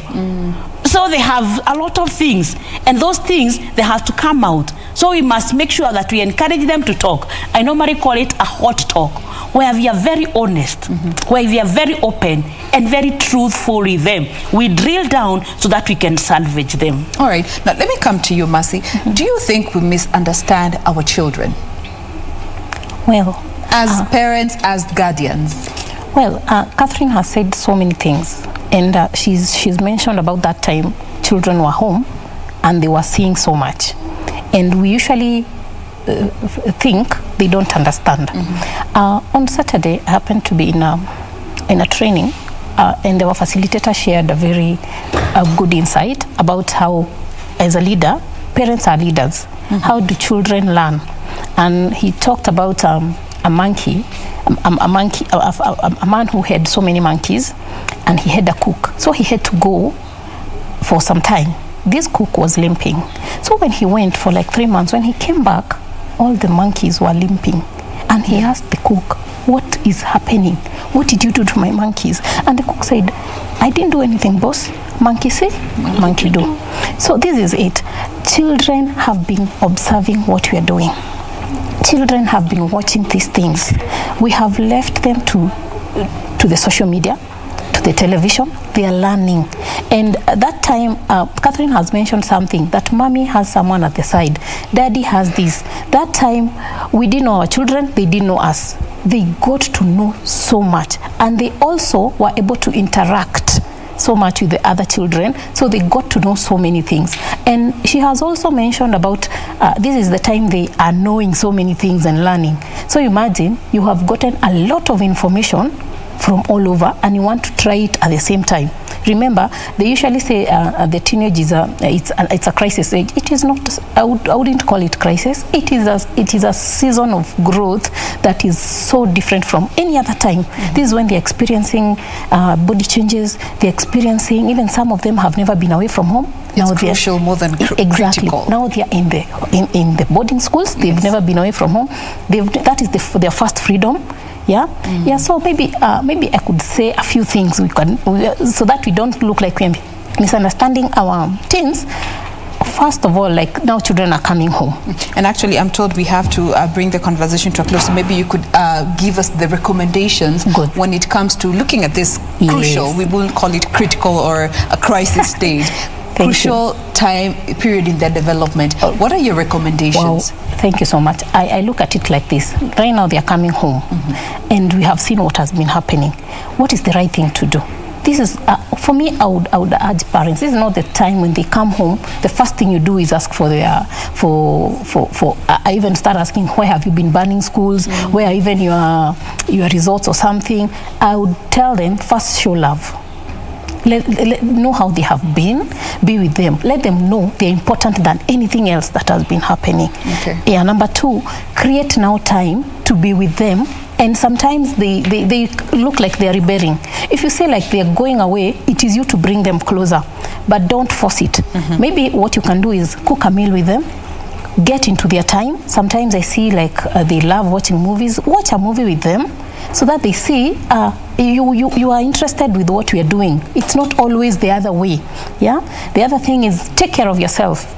You know yourself. How are you doing things? Yes. Because they're watching. And I would like to say, like the monkey see, monkey do. The children and teens, they learn well by seeing what you're doing. They like role model. So most of the time, they are just a reflection of us. All right. Catherine, also Yes, your Jane. recommendations, looking at the fact that you interact with so many of this population in this particular age group. I want to help us understand children. The word of God says that children naturally do silly, careless things, but a good spanking. So what They don't know better. Yeah, it's natural. Yeah. Silly, careless combination, you can imagine. Silly, careless things naturally. So what we want to do as parents is have 4 C's, where we must connect with our children. Jane, when I've connected with you, you're able to read my moods. Even when I wake up and I slam the door, that will not do you because you already know we are connected. When we have connected, Jane, we'll be able to correct these children. And we cannot separate parenting from discipline. We have to discipline and disciple. Thank you. I see your face agreeing. We have to discipline and disciple. Then as we have connected, we have corrected, now we can cooperate together. Because these children have a future and they have an appointment with their destiny so that they can know they are not doing it for mommy, they are not doing it for the CS of education, it's their life, and they are also taking care of their mental wellness. Then we can now be able to communicate, because communication is the oxygen of every language, of every relationship, including why they want to come home. And Jane, I know they are coming home for Christmas. I want to tell them that they should not allow a fool to kiss them or even a kiss to confuse them, because they have an appointment with their destiny. Our children think that without sex they will die. Allow me to tell them, nobody will ever die for not having sex. There's a time for everything. So parent, take care of those 4 C's. Let me repeat them again. Connect, so that you can correct, so that you can cooperate, so that you can communicate, because there's a funny combination. Thank you. I don't think I can add any more to that. And just speaking of kids coming home, we're just getting information that there's some students, I will not mention the school at this particular point, that have, in Baringo County, they have walked out of school in protest of the school closing dates. As per the Ministry of Health calendar, the official closing date was on the 23rd of December, but as of the 17th, we're going to be seeing so many schools closing. So we will be waiting to get the official communication in regards to this, which will be coming up in our subsequent broadcastings. But for now, I want to bring this conversation to a close. But just to remind you, as you have heard from our guests, mental health cuts across board. It doesn't matter your age. Looking at the stats that we're being given, children as young as 10-year-old are experiencing depression, behavioral disorders, emotional disorders, and consequently boiling down to even eating disorders at the age of 10. As a parent, you may be wondering, ni nini mbaya na huyu mtoto? Na pia mtoto anashindwa, ni nini mbaya na mamangu au babangu? So bring into play the 4 C's that you've been given here this morning to help get you started on this conversation. And again, we cannot exhaust this conversation in this one sitting. We'll be having subsequent discussions to just build up on this particular conversation, focusing on mental health, specifically on our teenagers and young adults. But for now, we want to bring this conversation to a close. We have been speaking with Mercy Chege, who is a psychologist and a transformational coach, as well as Catherine Karira, who is a youth and teen mentor. Thank you very much, ladies, for being with us today. We look forward to having you again. Thank you. All right. I'm Jane Wamboy. Do enjoy the rest of your viewing. See you tomorrow. Bye-bye.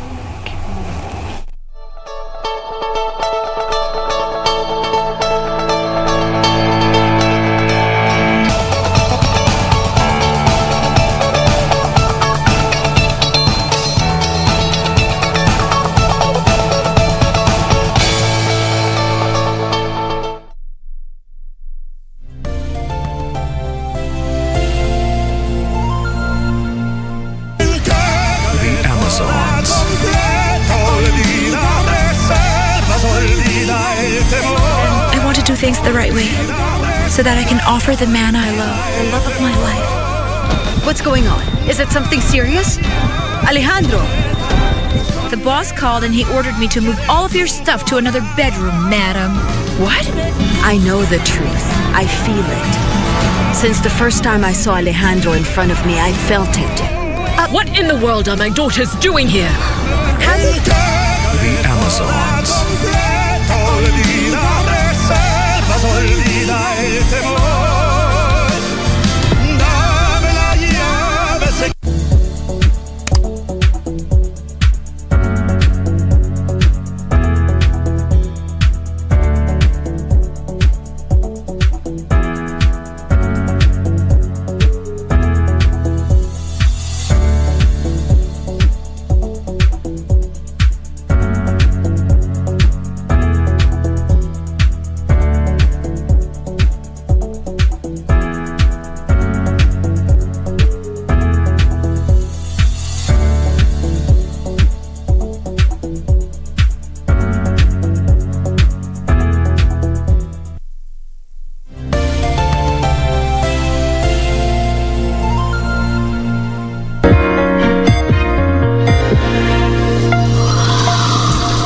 Hii ni mitikasi leo, makala kutoka BBC. Yaliyomo: majungo bahari hawavutii kabisa machoni mwa wengi, lakini yanaingizia Zanzibar mamilioni ya fedha. Baadaye tutakueleza jinsi teknolojia inavyotumiwa kuimarisha usalama wa wanawake katika usafiri wa umma mjini Kinshasa. Kisha tunamulika hali halisi ya sekta ya mavazi nchini Rwanda baada ya nchi hiyo kupiga marufuku uagizaji wa mitumba. Tunakujia moja kwa moja kutoka Nairobi, Kenya. Usibanduke.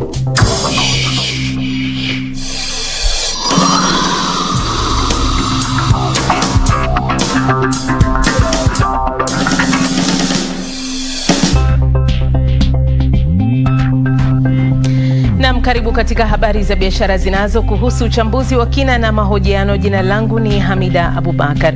Kisiwa cha Zanzibar nchini Tanzania ni miongoni mwa sehemu maarufu duniani kwa utalii, lakini baada ya janga la corona kuvamia dunia, sekta ya utalii imeathirika na wakazi wamekuwa wakitafuta njia mbadala za kujipatia kipato. Baadhi yao wamegeukia kilimo cha majongoo bahari ili kujikwamua kiuchumi. David Inkia ana maelezo zaidi. Jongoo wa baharini unaweza kumfananisha na tunda la tango, licha kutofautiana kidogo sana. Ni ufugaji ulioanzishwa Zanzibar muongo mmoja uliopita. Semeni Mohamed Salum yupo katika moja ya mashamba yake akiangalia maendeleo ya majongoo bahari anaowafuga. Yeye ni sehemu ya kikundi ambacho kimekuwa kikijifunza kuhusu aina hii ya ufugaji tangu mwaka 2011. Sasa wana maeneo 12 ya kufugia na kila moja lina majongoo bahari 2000. Tangu kwanza kufuga majongoo, maisha yangu yamebadilika sana, kwa sababu kipato ambacho nilikuwa nikikipata ni kidogo. Sekta majongoo inalipa sana. Tuliwahi kuvuna kwenye shamba moja, tulikubaliana mimi na mtu ambaye amewekeza, niliweza kupata mgao wangu wa milioni 5 katika shamba moja.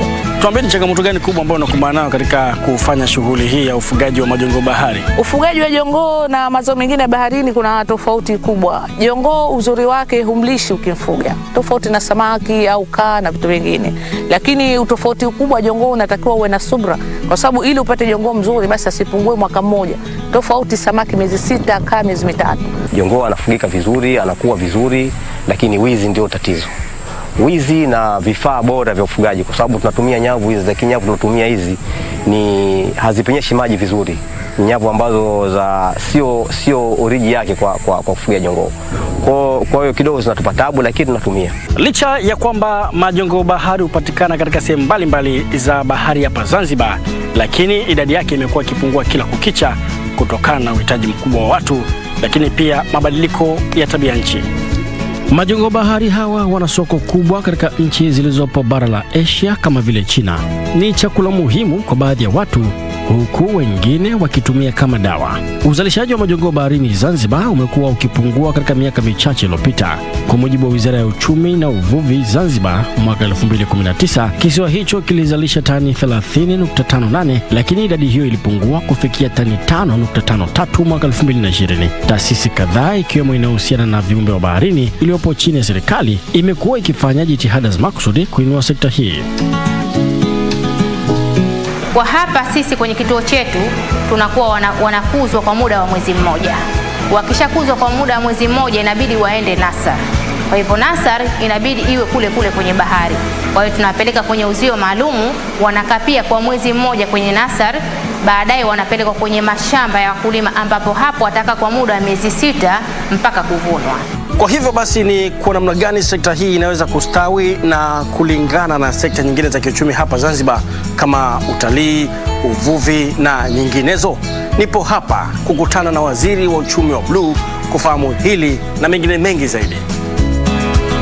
Sisi kama serikali tumetengeneza intervention package kwa wakulima wote, namna gani ya kuwapa elimu zaidi, namna gani ya kuwasaidia vifaa na namna gani ya kuwatafutia masoko, na tunawashajihisha sasa investors kutoka nje waje hapa watengeneze viwanda vya kusarifu, ikiwa ni majongoo, ikiwa ni kaa, ikiwa ni mwani hapa Zanzibar, ili wananchi wafaidike vizuri zaidi. Haya, tuendelee. Katika miji mingi duniani wanawake huwa hatarini zaidi kuhusu usalama wao katika usafiri wa umma.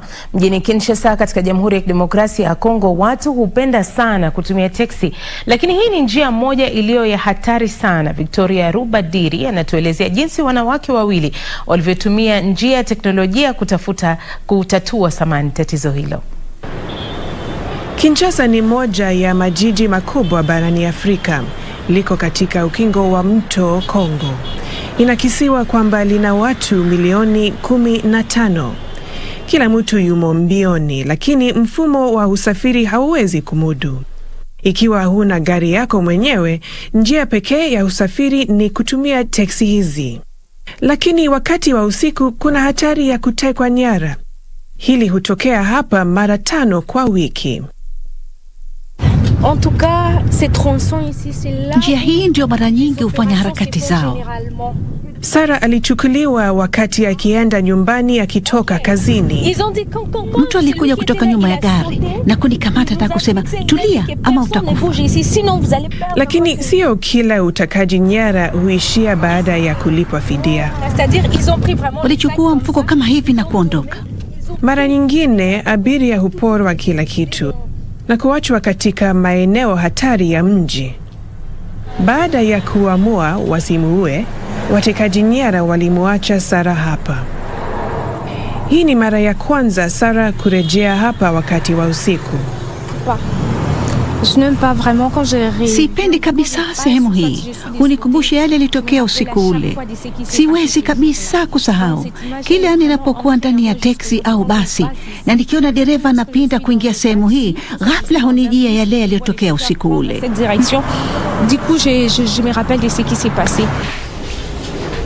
Sara alitekwa mwaka moja uliopita, wakati ule ule ambao wajasiriamali wawili walianzisha programu tuimishi kwa jina Hoja.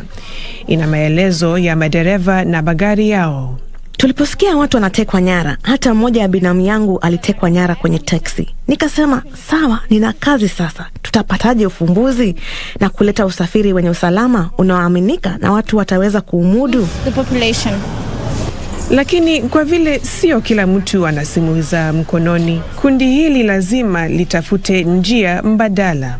Tulianza na ufumbuzi wa kutumia ujumbe mfupi, halafu tukabuni programu tumishi kwa ajili ya watu. Tukaingiza programu hiyo kwa mfumo wa Android ili watumiaji waweze kupata taarifa. Hivi ndivyo inavyofanya kazi. Nafungua programu hiyo kwenye simu yangu, inasoma picha ya dereva na gari litafika tayari, ni hivyo tu. Licha ya juhudi za polisi, matukio ya utekaji nyara ni tatizo sugu katika mji huu. Lakini maafisa wa usafiri wametuambia hivi sasa. Na hii ni mitikasi leo kutoka BBC. Tutakayoangazia hivi punde, tunamulika hali halisi ya sekta ya mavazi nchini Rwanda.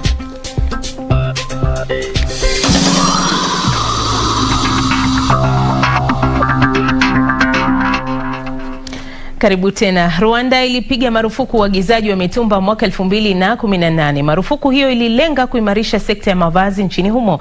Miaka mitatu baadaye, wabunifu wa mavazi nchini humo wanasema marufuku hiyo imesaidia kuimarisha soko lao nchini, wakiongezea kwamba lengo lao sasa ni kuhakikisha mavazi yao yenye nembo ya Made in Rwanda yamefikia soko la kimataifa.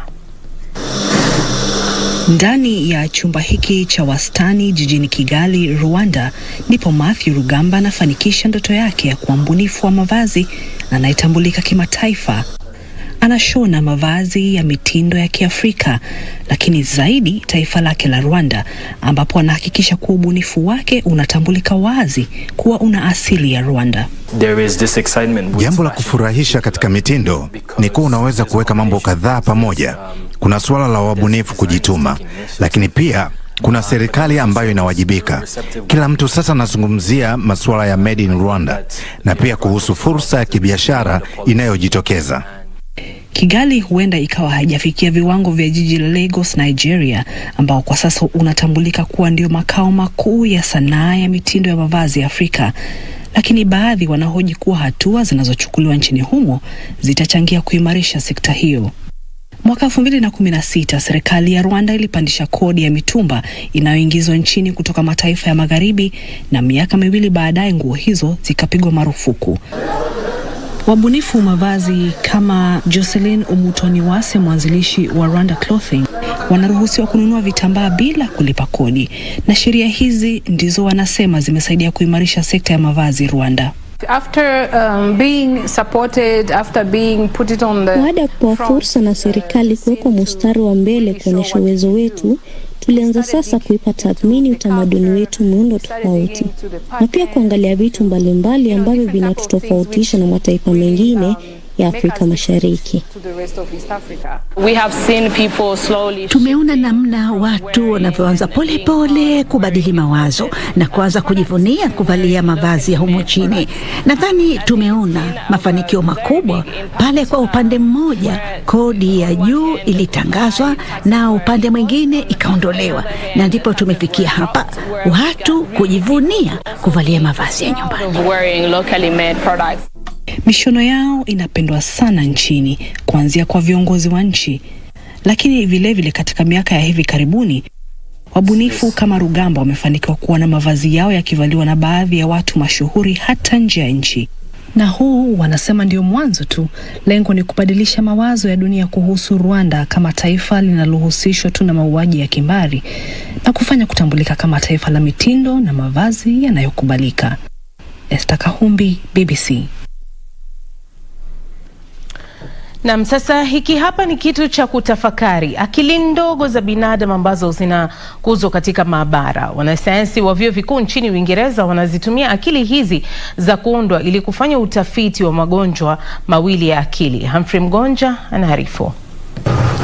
Katika maabara hii ya Cambridge, wanasayansi wanakuza kitu cha kusaidia kupata matibabu kwa magonjwa ya akili yenye athari mbaya. Moja kwa jina la motor neuron, ambao unaathiri akili na neva na kusababisha udhaifu ambao unazidi kuwa mbaya zaidi kadri muda unavyokwenda. Ugonjwa wa pili ni frontotemporal dementia, ambao unatokea uharibifu na kupunguza kwa sehemu ya mbele ya akili na kuathiri hulka na mienendo ya mtu. Hizi ni sehemu ndogo za akili za binadamu, hazina uhai. Zimekuzwa kutoka kwa sehemu za watu wenye magonjwa hayo. Na hii inawaruhusu wanasayansi kugundua namna ugonjwa unaanza na kabla ya dalili kujitokeza. Zimekuwa zikikuzwa kwa takribani mwaka mmoja sasa.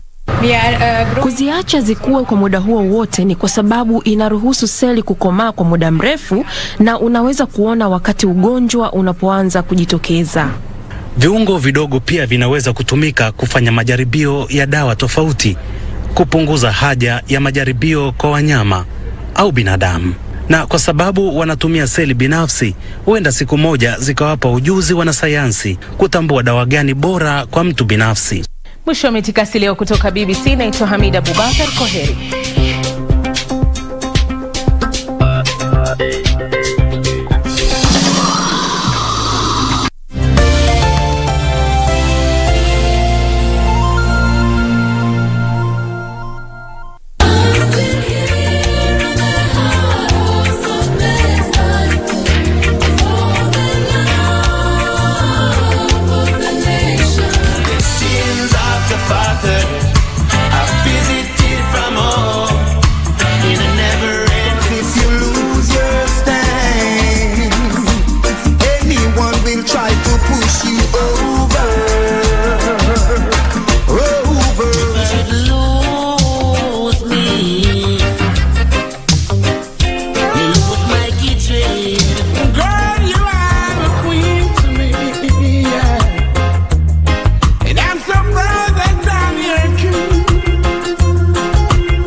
are you? It's none of your business, okay? Who do you think you are? Don't play tricks on me. Are you threatening me here? My requirement is roll straight, roll nicely, and quickly. Boss, Roll! you should communicate with Mr. Tong more. Considering your relationship, it won't be difficult. 有一段故事，建筑一座城。